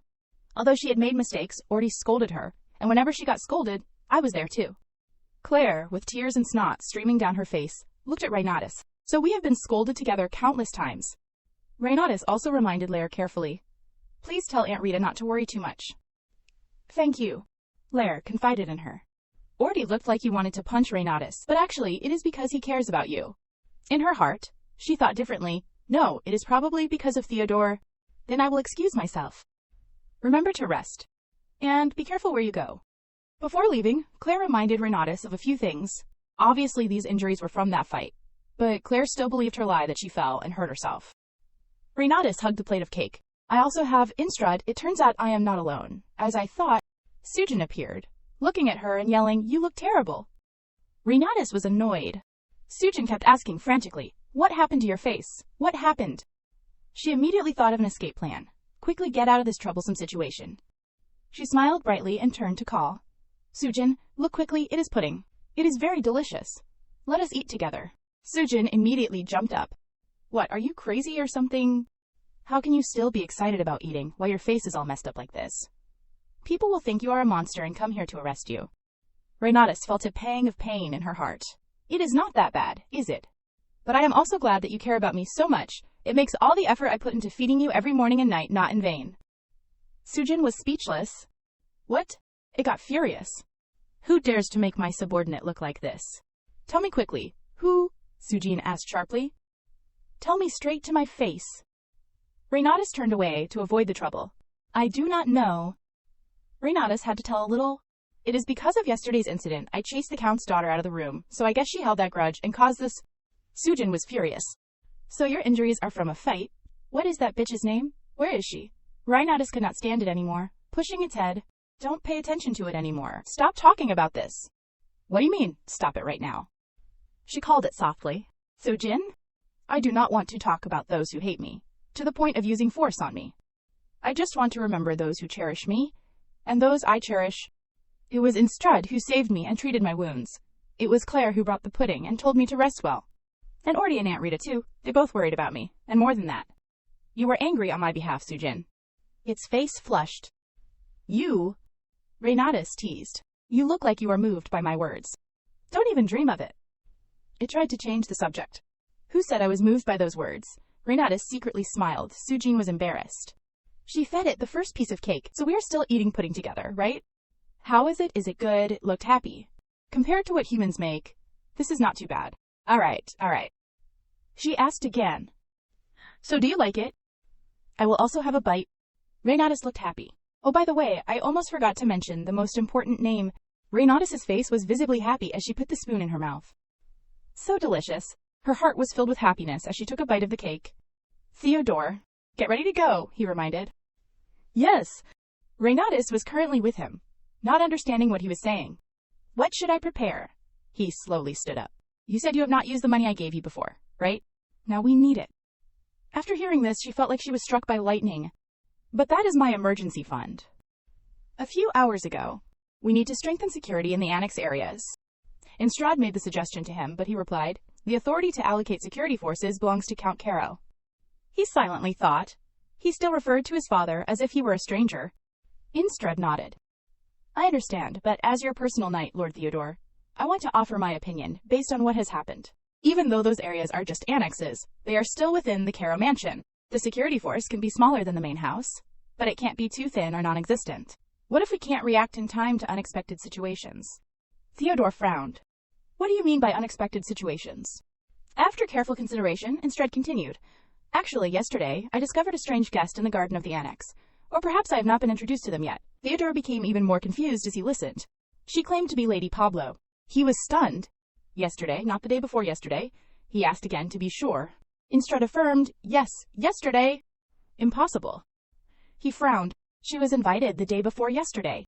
I lost control, and Renatus had to calm me down.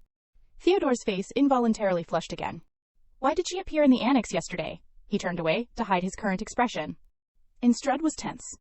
According to what was said, she was disciplining a disrespectful servant. At this moment, Theodore could not stay calm any longer when he heard him continue. It was Renatus. He immediately stood up and questioned him. What? Instrad continued. Renatus was beaten, so I helped her back to her room for first aid. So yesterday, Instrad was treating her wounds. He bowed his head in worry. Could you repeat that lady's name for me? Instrad obeyed, slowly repeating her name. She is Lady Camilla de Pablo. Camilla de Pablo, Theodore muttered. His expression was more frightening than ever. I will remember this name. A maid was carrying tea in the hallway. It was Renatus. She was overjoyed. It must be because I ate well and rested well yesterday, so the aches have subsided after just one night. Aunt Rita and Orty told me to rest today, but my work is not finished yet. Theodore seemed to be quite all right, but as she stopped at his door, she met Instrad, coming out. Mr. Instrad, she called softly. Did you meet Lord Theodore? He nodded. I just came from there. He glanced over Renatus' face. Then he replied cheerfully. You look well. Renatus froze, but she finally remembered what she needed to do. I have not had a chance to thank you for what you did yesterday. It is all thanks to you. She bowed her head in gratitude. Thank you very much. I am not saying this. so you will have good feelings for me. Contrary to Renatus' anxiety, he waved his hand dismissively. All right, next time, if possible. What? She was stunned. It reminded her of something, very soft and warm. Instrud was patting her head. My head. Renatus stepped back, also slightly raising her head. He chuckled, withdrawing his hand. Instrud reminded her, next time, do not make people angry like that again. Renatus nodded obediently. What is this? She thought to herself. It makes me feel strange. Renatus sighed. I try to avoid such things, but maybe I am just that type. Instrud frowned. That type. Theodore's door suddenly opened, interrupting Renatus' words. My father used to say I am the type to annoy people. He grumbled. So noisy. He also grumbled. You two seem very happy in front of my room. Renatus was flustered. Lord Theodore. I brought you tea. Instrud also made an excuse to leave. Then I will take my leave to patrol the security. She followed him into the room. Instrud smiled thoughtfully. She looks just like a lamb. Renatus' heart was now in turmoil, pouring tea while constantly worrying. Because he kept staring at her. Renatus muttered, What is this? Why does he keep staring at me like that? Did I do something wrong? Moreover, unable to bear it, she spoke up. Unexpectedly, Theodore haughtily turned away. What the hell is going on? Theodore turned away to hide his blushing face. Looking at her face reminded him of the past. But she still came to serve him even though her wounds had not fully healed yet. She should have rested more. Currently, Renatus was trembling. Hey, he called softly. Orty said you have never left the mansion. She was startled. Ah, yes. Get ready, he instructed. Renatus froze. Yes. What do you mean? She did not understand him. He stood up and replied, You said you have not touched the money I gave you before, right? We will start using that. Her mood completely collapsed. But that is my emergency money, Renatus cried painfully, tears welling up. Wait, what exactly is the money that Theodore wants? She recalled the amount she had received from Theodore previously.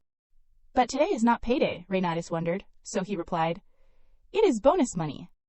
I have also kept it carefully to save for living together with my sister, but today I have to use it. Renatus looked at the price tag on the dress in agony, trembling. Even though I do not want to at all. What kind of clothes cost 4.25 million luna? She was petrified. This must be why Theodore gave me 2 million luna. I would not even have anywhere to go if I wore these, she muttered, looking at something else. How about this one? Renatus started to feel discouraged. What is this? He was deep in thought, on the other side. She glanced over.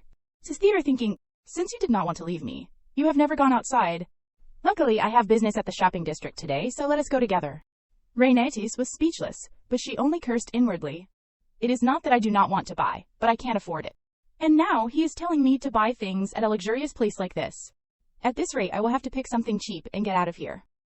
A woman walked up to her and said loudly, Hey, you! She yelled, What the hell are you doing? Renatus was dumbfounded. Me, what did I do? What did I do? The shopkeeper angrily took the clothes back. You were fiddling with those clothes for a while. What are you trying to pull? Reina did not understand why she was so rude to a customer. I was just looking around. But she said some unpleasant things to Reina. Do you know how much these dresses cost? You can't even afford them. If you understand, then leave. Reina deliberately asked. Are you kicking me out? The woman nodded. Who else is beside you? Why even ask? If your kind keeps loitering here, the store will look cheap, so get out of here. She clenched her fists. Are you going to hit me? After a moment of contemplation, Reina said, I just wanted to say, thank you very much. The shopkeeper was stunned and surprised to hear her say that. Reina silently thanked the heavens. That is right. It is not that I do not want to buy, it is that I can't afford it. What else can I do when the staff or manager or whatever is kicking me out? There is really nothing else I can do. So I have a legitimate reason to tell Theodore to go back. My money has been saved. Yes, these clothes are too expensive for me. After that, Theodore came back. Is something going on? Both of them noticed Theodore, especially the shopkeeper. So handsome, sparkling, and elegant clothes too. Definitely a nobleman. I sincerely apologize, sir. We were dealing with a little problem before you arrived. Are you looking for something, sir? Just let me know if you need anything. She kept interrupting Reina, not giving her a chance to speak. Hey, lady, let me talk a little. It seems like this person does not know that Theodore and I came here together. But I understand. Unlike Theodore, I look like a poor commoner. Well, there is nothing I can do about it. Theodore found it strange and growled, I want to ask what you did to my friend. Reina was both surprised and embarrassed. And the shopkeeper froze for a few seconds. Reina did not understand. Sir Theodore, what does that mean? And it seems like his question has changed things too. Especially more than that. He looks quite angry. The shopkeeper immediately bowed her head. I am very sorry. I did not realize she was your friend. I could not imagine. No, I did not think this was your friend, so... Theodore said casually. You do not even know how to apologize properly. Besides, I am not the one you should be apologizing to. At that moment, she started looking at Reina. I sincerely apologize, miss. Please forgive my rudeness. Reina waved her hand. Oh, it is okay. I was not planning on buying anything anyway, and I am not comfortable accepting this forced apology. Then let us go. As soon as he finished speaking, the shopkeeper said, wait a minute. As compensation for my mistake, I will take you to the VIP area. Reina wanted to cry, but could not. Just let me go. It is... Okay, I am really okay, so I will let it slide. The VIP area would probably have even more expensive things. Oh my god, just throw me out. I do not want to spend money. No, I just do not want to lose any money at all. Theodore was even stricter than Reina. If it were me, I would not want to buy anything after seeing such terrible customer service. Let us go to another store. Reina called out. Sir Theodore, wait for me. Before leaving, Reina turned back in confusion. Did the shopkeeper learn a lesson from this foolish act?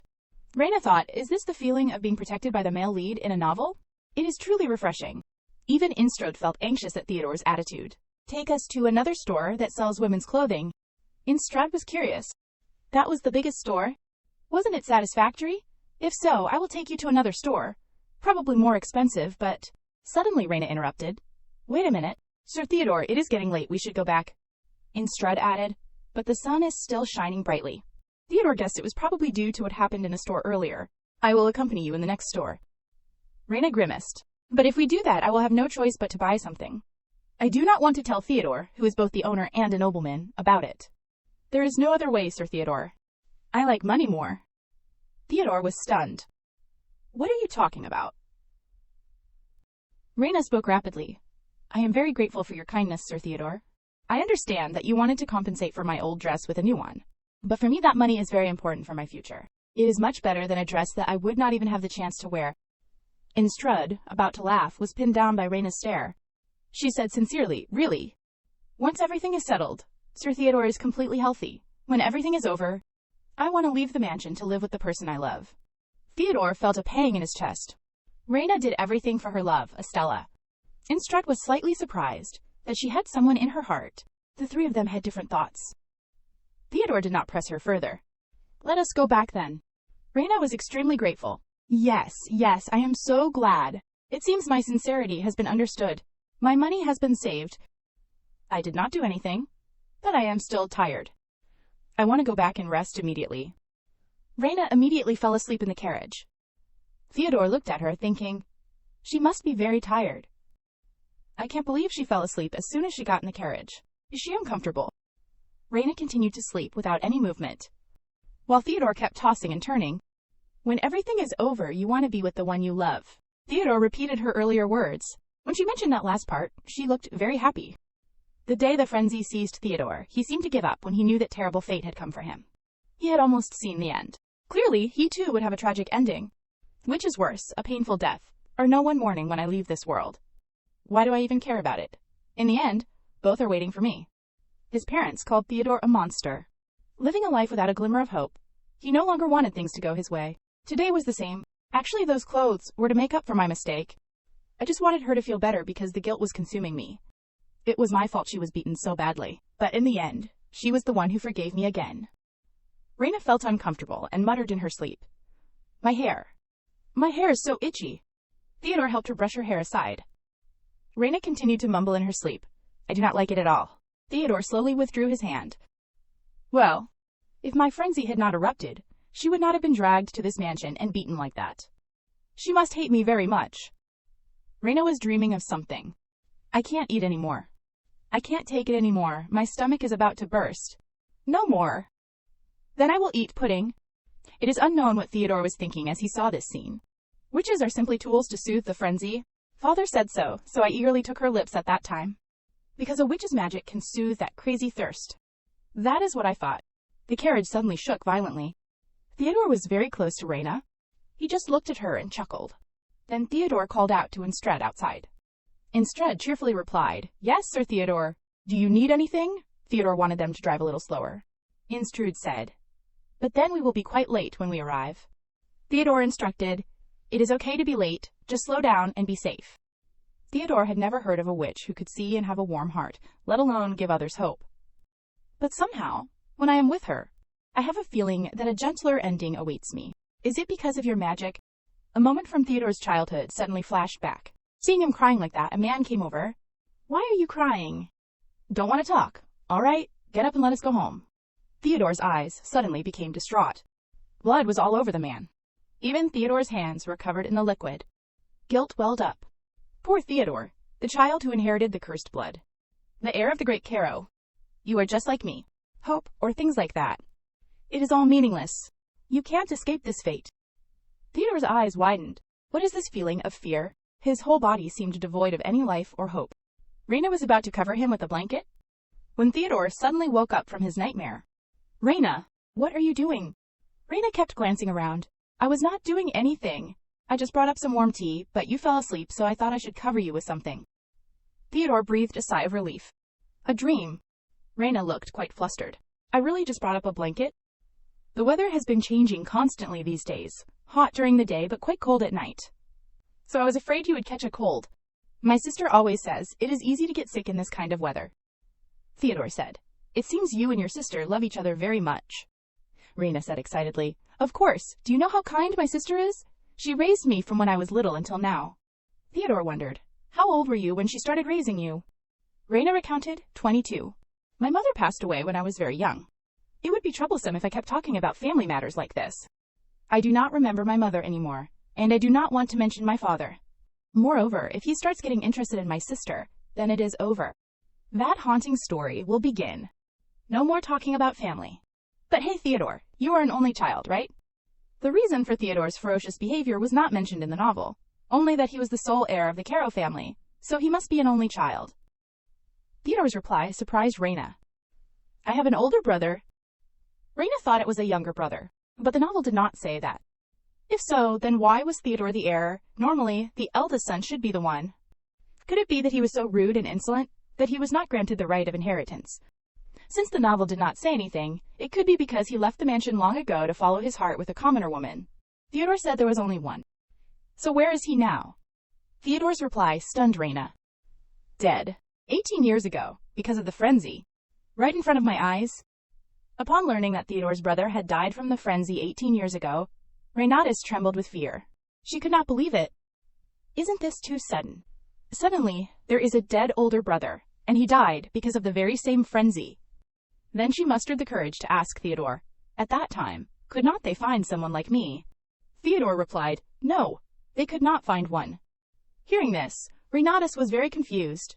Seeing the panic and curiosity on her face, Theodore continued. My brother could not control the frenzy and killed the witch. When the witch died, he went increasingly mad. In the end, father shot him dead. Hearing this, Reinatus froze. She stammered, really? Theodore turned his head away, painfully recounting. The scene of him killing someone, and the moment he died, I witnessed it all with my own eyes. The truth is, it all unfolded before my eyes. Reinatus now had many different thoughts running through her mind. She wondered, I do not know if the relationship between him and his brother was good, but I know how horrible it would be to witness a family member killing someone, and to see family members killing each other. Theodore saw Reinatus' trembling hands and worried, thinking, that must have shocked her a lot. But anyway, there is no guarantee I will be able to control the frenzy without hurting anyone. He then sighed and told Reinatus, go back now.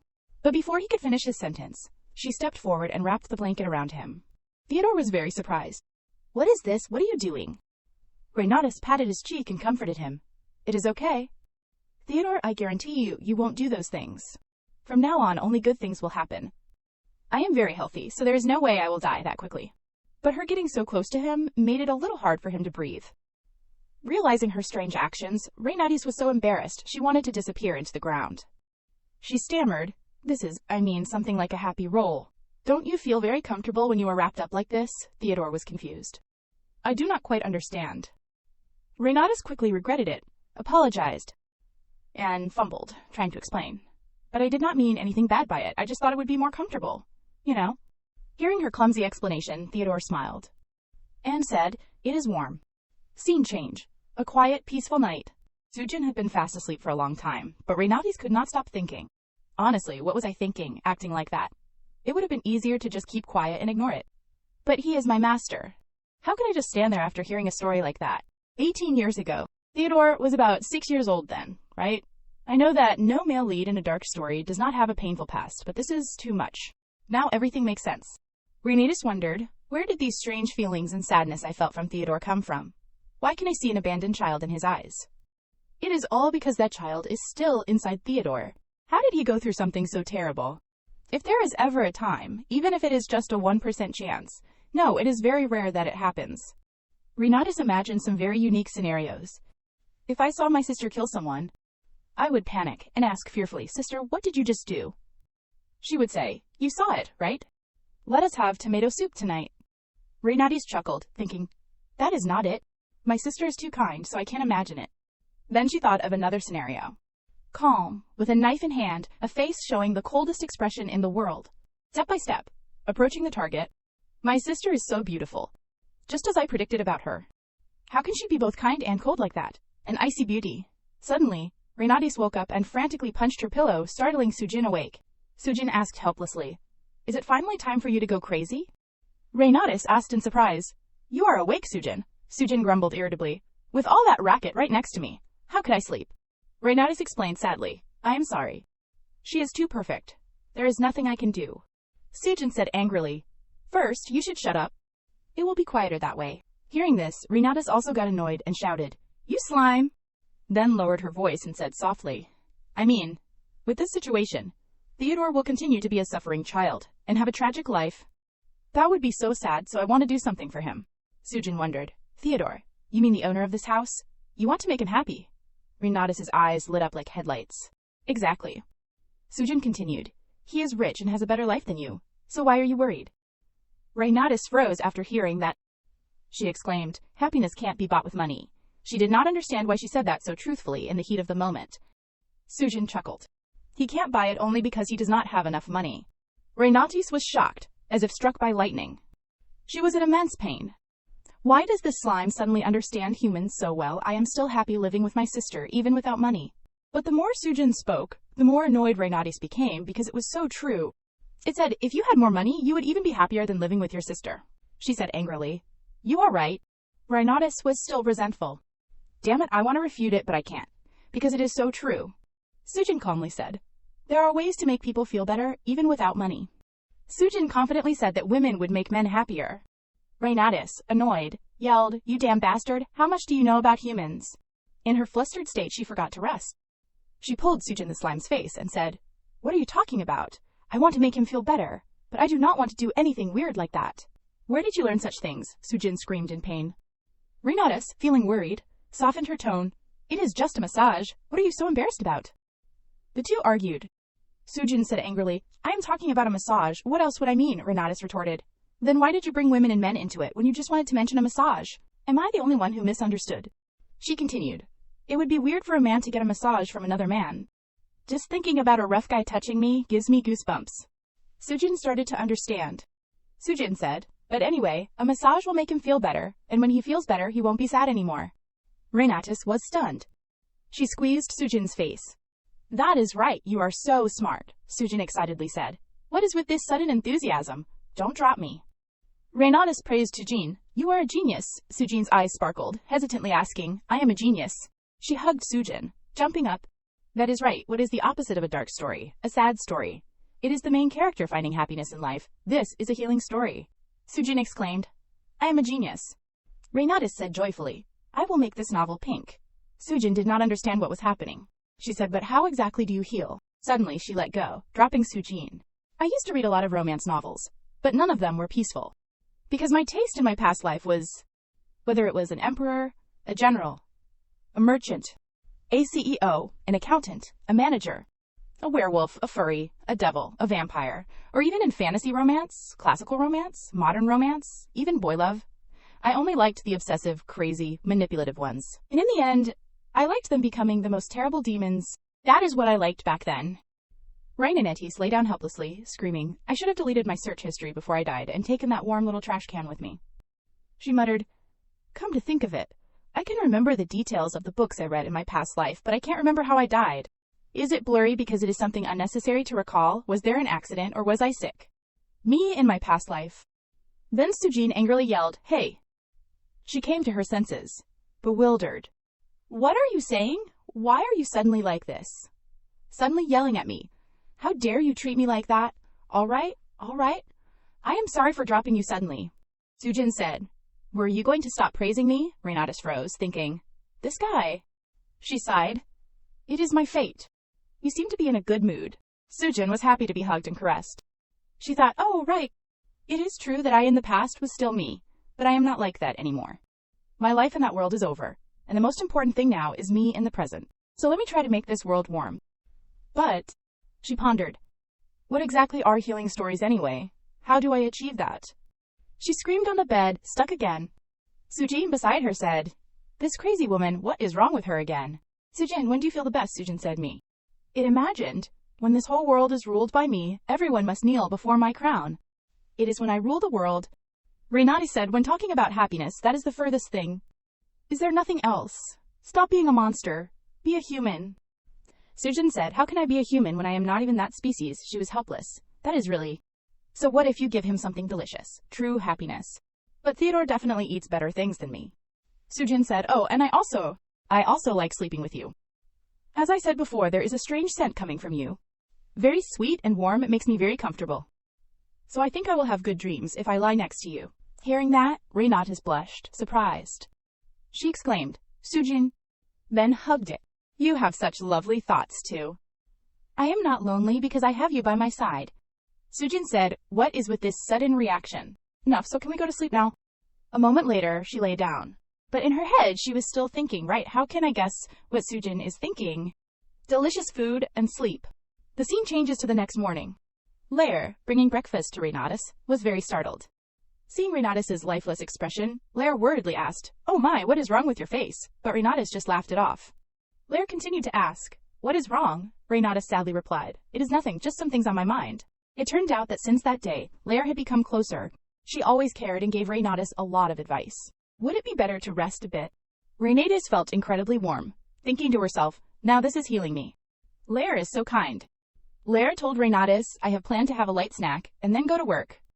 Should I inform Aunt Rita about your condition?" But Renatus immediately refused. "I am fine." Suddenly, two men passing by overheard the girls' conversation. They said to each other, "Isn't it a big deal to stroll and chat like this?" Renatis, who was eating a piece of bread, had to turn around to see who they were. One of the men pretended to be surprised. "Oh, you heard everything," Renatus thought angrily. "You are talking so loudly." The man said nonchalantly, "I am sorry, I was so busy I did not realize I was talking and there was someone else. You are the only one who can sit calmly and eat breakfast with that messy hair every morning." Renatus retorted, misunderstanding, "My hair is naturally curly, so it is always puffed up like this." The man approached her and asked, "So what do you do after waking up?" Lair found the man too nosy and stabbed her fork into his hand. The man screamed. Renatus also flinched, asking Lair, "What are you doing?" Lair trembled. "I eat less vegetables." The man shouted, "See? We wake up before dawn to work." So why does Aunt Rita like this girl so much? And why does Orty pretend not to see her leisurely sleeping? Renatis thought irritably. Tell them about the situation. Why is it suddenly so tense? Screaming without understanding the situation does not help. Father and Theodore are always like this, so I am not afraid anymore. Going back to episode 1, she had said, "And I am on a special mission. Do you want to see your life nearing its end every day and have to use body fluids to save your master?" Renatis thought, everyone is charmed by the mistress because she is a witch with pink hair. If that is the case, they would not need to hide her like that. The more carefree she is, the more others suffer. Everyone is working their backs off, just for her. Renatus slammed her hand on the table and sighed. Then she slowly said, "Honestly, Lair." Then she yelled, "Where's the axe?"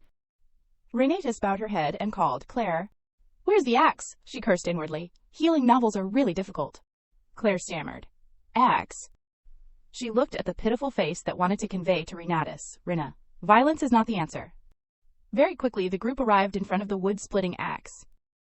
The chicken was confused by their actions. Renatus and Noah were staring at each other with challenging gazes. Claire worriedly tried to persuade Rena. The axe is for splitting wood, you can't use it for anything else.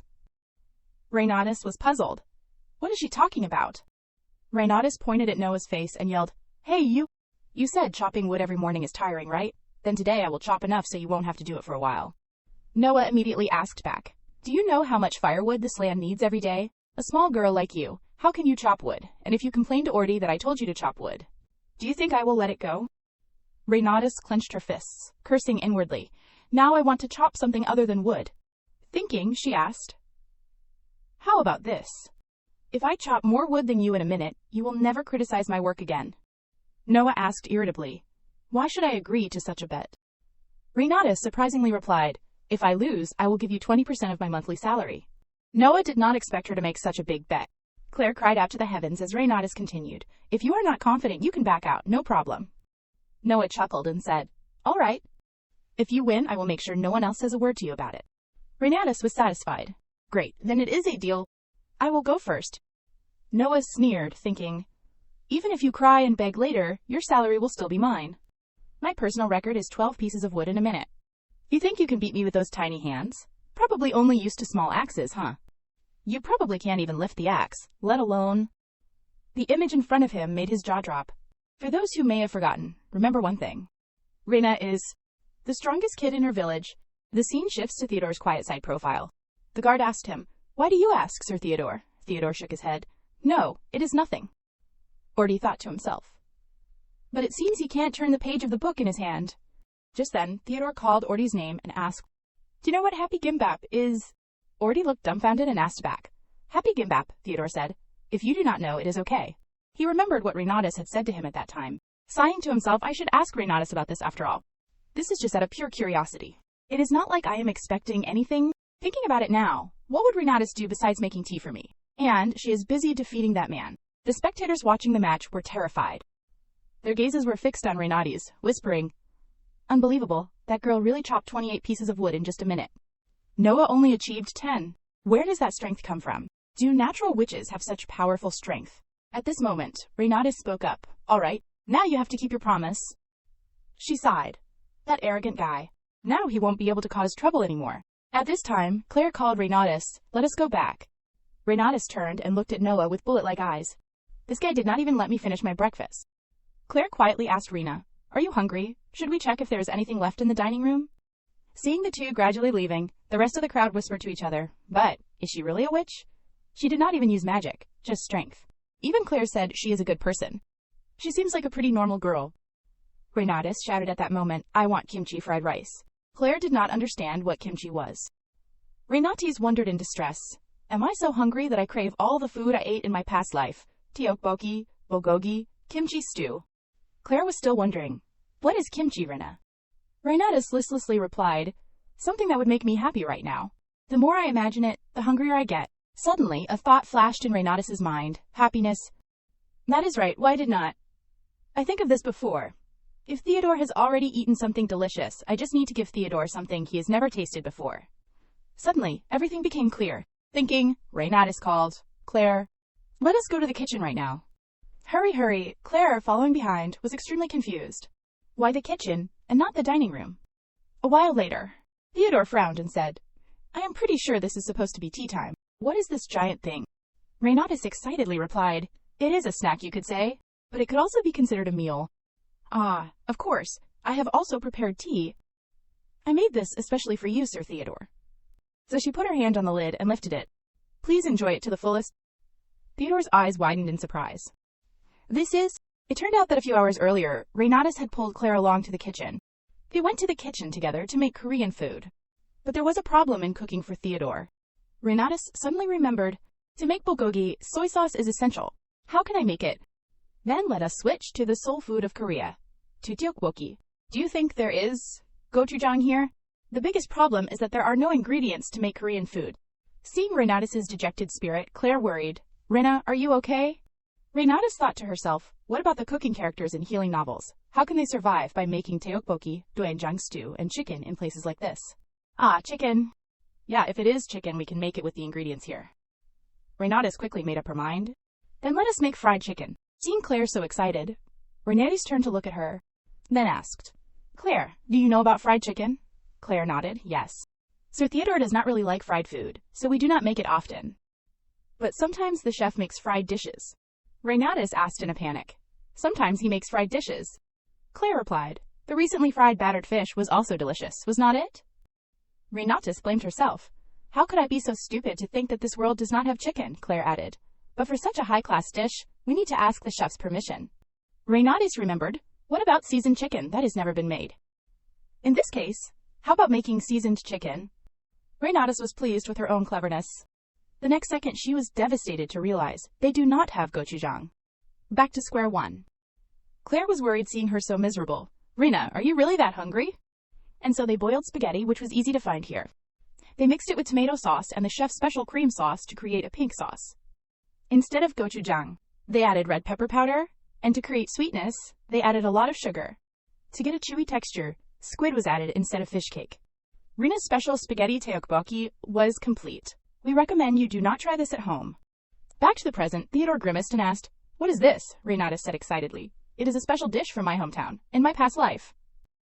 Theodore thought to himself, a special dish. For what purpose Renatus was also secretly assessing him. Judging by his reaction, it must be a dish he has never seen before. Of course. Actually, I wanted to make rebokki, but I can't make rice cakes or noodles myself. But something delicious mixed with something delicious means it will definitely be delicious. What if he finds it so delicious that he asks me to be his personal chef? My hidden talent. Theodore began to move his chopsticks, then said hoarsely, I can't eat this. It tastes strange. Renatus's illusions were shattered. No way, he was supposed to say, it is delicious, and ask me to make more. She asked in confusion.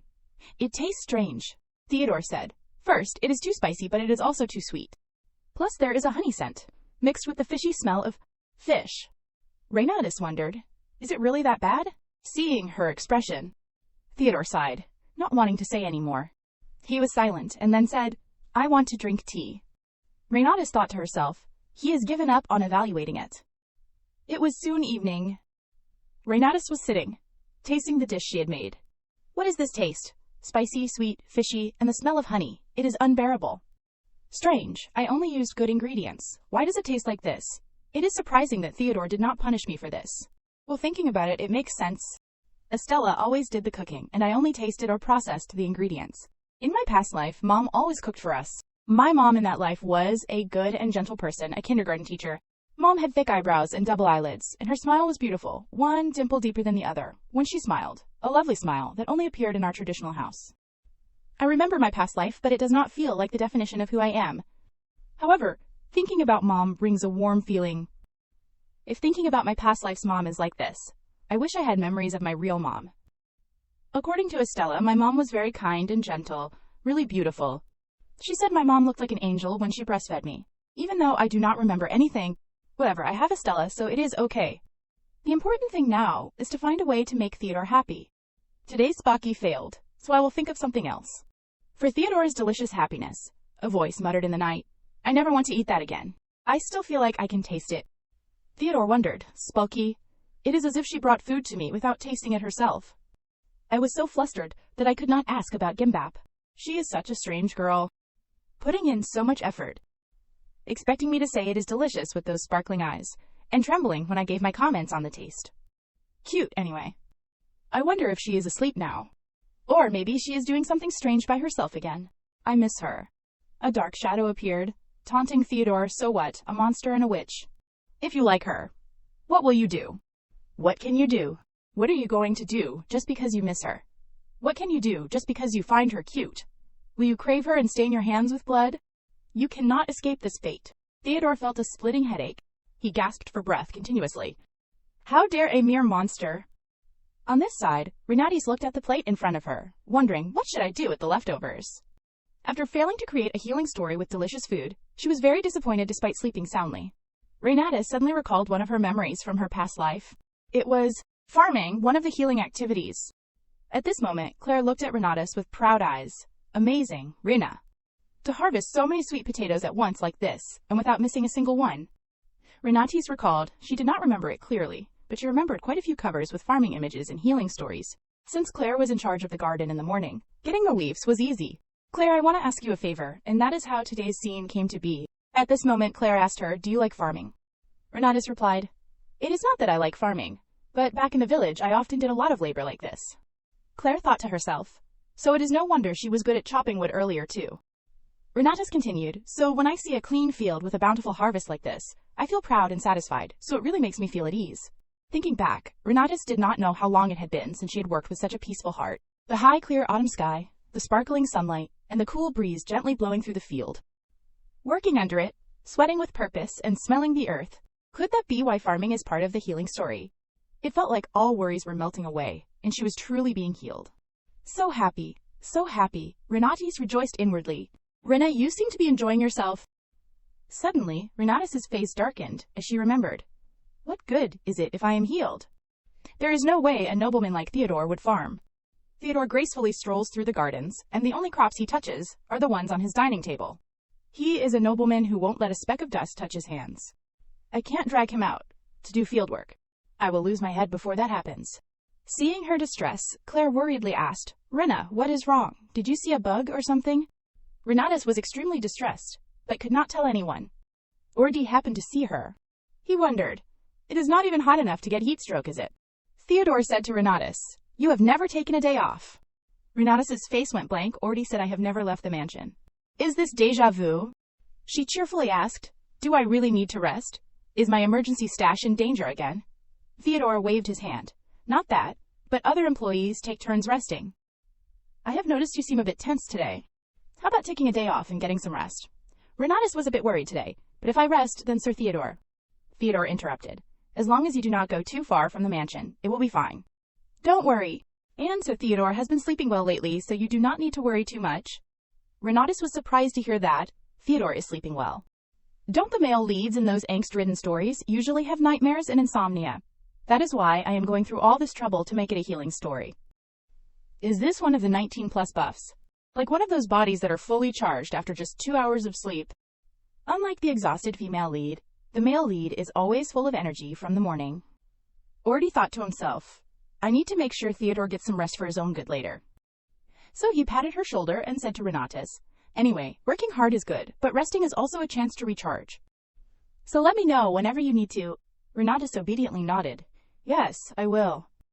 After saying that, Ordi turned around. I will be going, then. Renatus wondered in confusion. Did he really come all the way here just to say that? His first impression on me was not very good, but he does have a good side. Just then Claire suddenly appeared in front of Ordi, loudly calling, Sir Ordi. Ordi asked sternly, Why are you yelling at me, Claire Odo? Claire flinched. What, me? Ordi replied irritably. Yes, you. Look at this situation. Renatus, behind them, thought to herself, Oh dear, I take back my kind comment just now. Claire, poor her. This won't do. I will have to intervene a bit. Thinking that, she approached them. At this moment, Ordi sighed.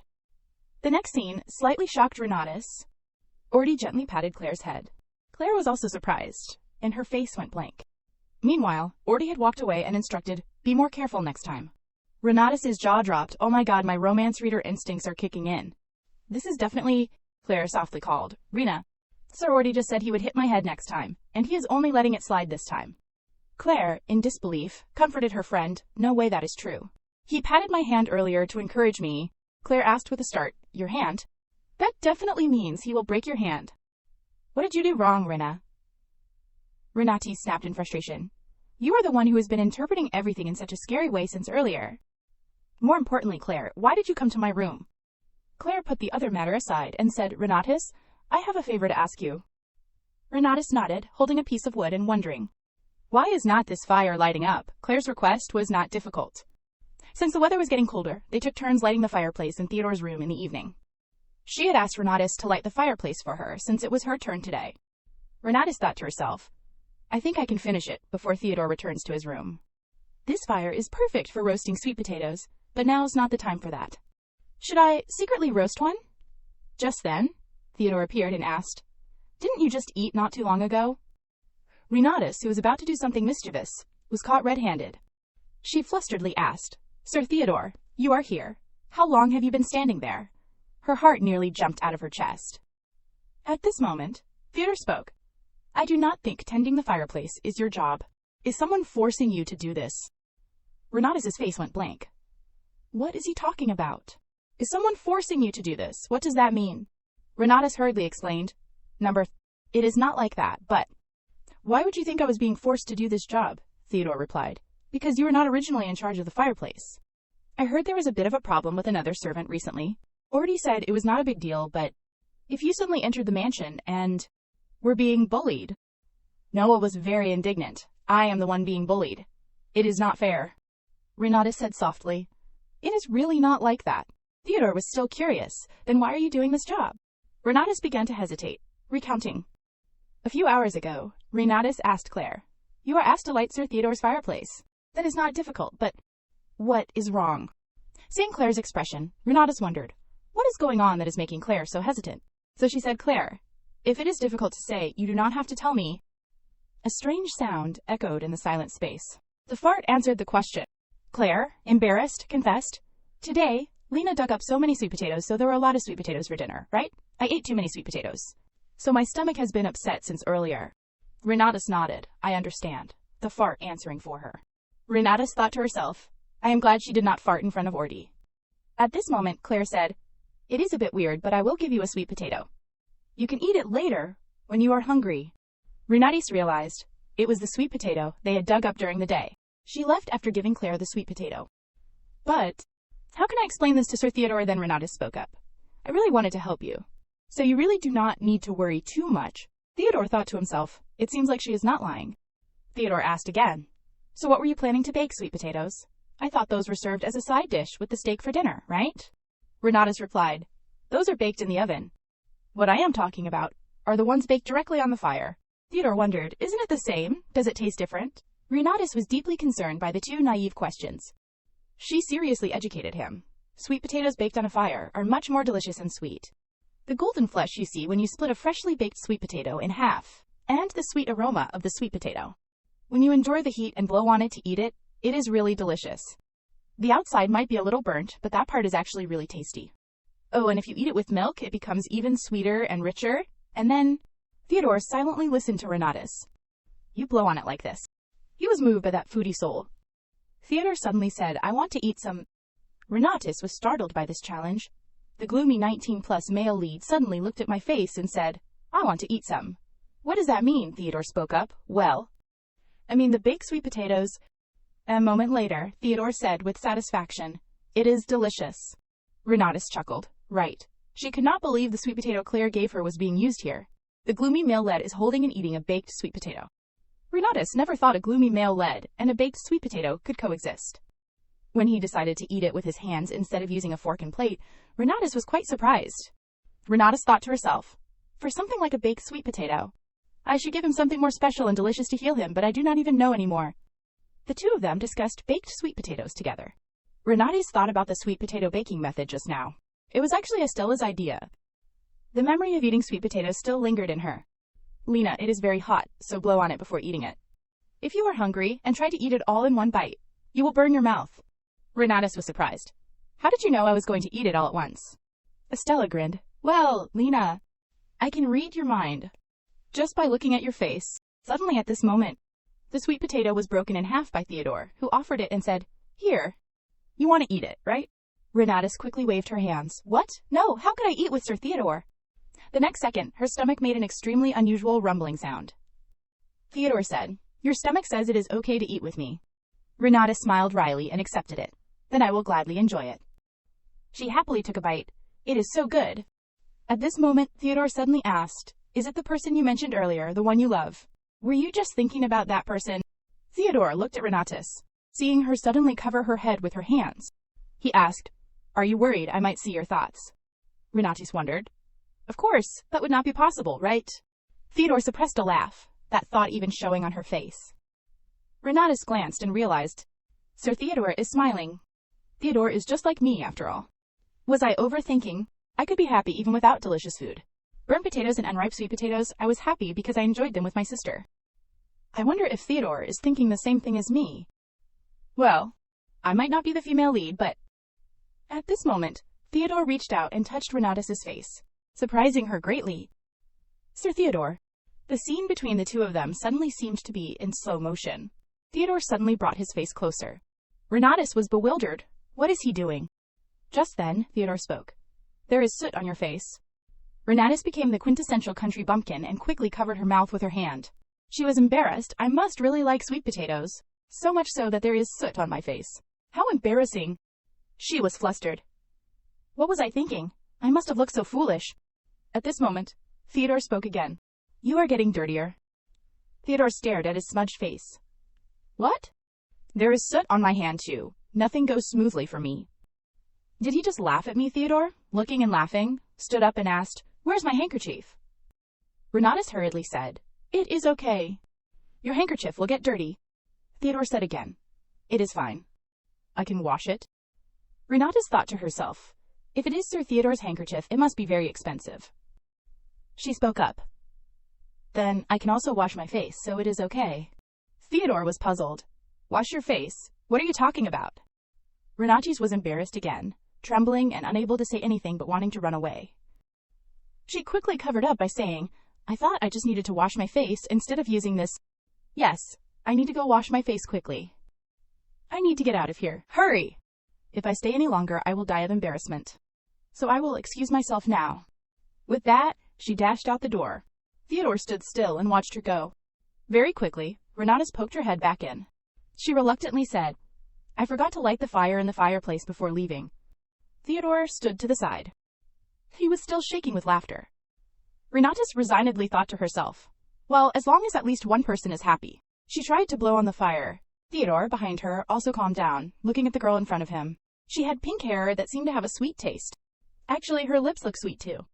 The sweat trickling down her throat. Her ragged breathing. Even the sweat seeping out is sweet. Is it because she is a witch, but she is strangely clumsy and inexperienced for one? She does not even know that she just told a lie, that there is soot on your face. What if I touch her lips one more time? Will she let me if I touch something else? Or will she run away? Theodore was startled by his own thoughts. How far will she let me go, if I do not go crazy? If not, how far can I go if I go crazy for the first time?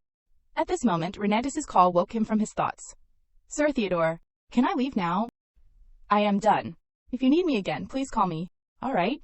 So Renatus finally went out the door, breathing a sigh of relief. Finally done. What the heck happened while I was doing Claire's request? I thought my heart was going to explode just now. Even though I am not the female lead, my heart fluttered. Renatus suddenly remembered. This is not the time for this. So Jin will be mad at me for making him wait for food. Theodore thought, anyway. She can't escape from here. This is not a place where she can be seen by some bastard. She is right here, within my sight. So there is no need to worry. If I reach out, she is within my reach. Yes, while Lena seemed to forget in her wonderful daily life, Theodore is a male lead, haunted by despair. The scene changes to the forest. Instrud is aiming his bow and arrow. The arrow hits the target. Renatus, behind him, watched with admiring eyes. Wow. You know archery? Instrud asked irritably. What? It is you again. Since when were you here? Seriously, I know I am cool, but it is not okay to keep sneaking glances at me like this. Renatus retorted angrily. I was not sneaking glances. I was just picking herbs for tea. Why are you practicing so openly like this, instructor? This is the first time I have watched archery, and it is so fascinating that I stopped here without realizing it. Yes, in the novel, Instrud is described as a skilled knight, but there are not many scenes of him using a bow or sword. His role is only to help the female lead escape, only to be brutally killed later. At this moment, Instrud said smugly, It seems like you stopped by to take a good look at my impressive archery skills. Renatus, seeing him rambling on and on, thought to herself, well, it is no wonder he has such strong self-esteem as a character. He is really conceited. While he was talking, Renatus noticed something behind him. Ignoring this guy, she went straight to the back. Instrud asked in surprise, What are you doing? Renatus picked up the bow and arrow and said, Since you said it is so difficult, I am just curious. How much strength does it take to draw the bow? If I were not someone who has trained both my body and mind, should I pull it harder? The next second, Renatus said, It is broken. She worriedly wondered if it was expensive. Instrud froze, his jaw dropping. What the hell?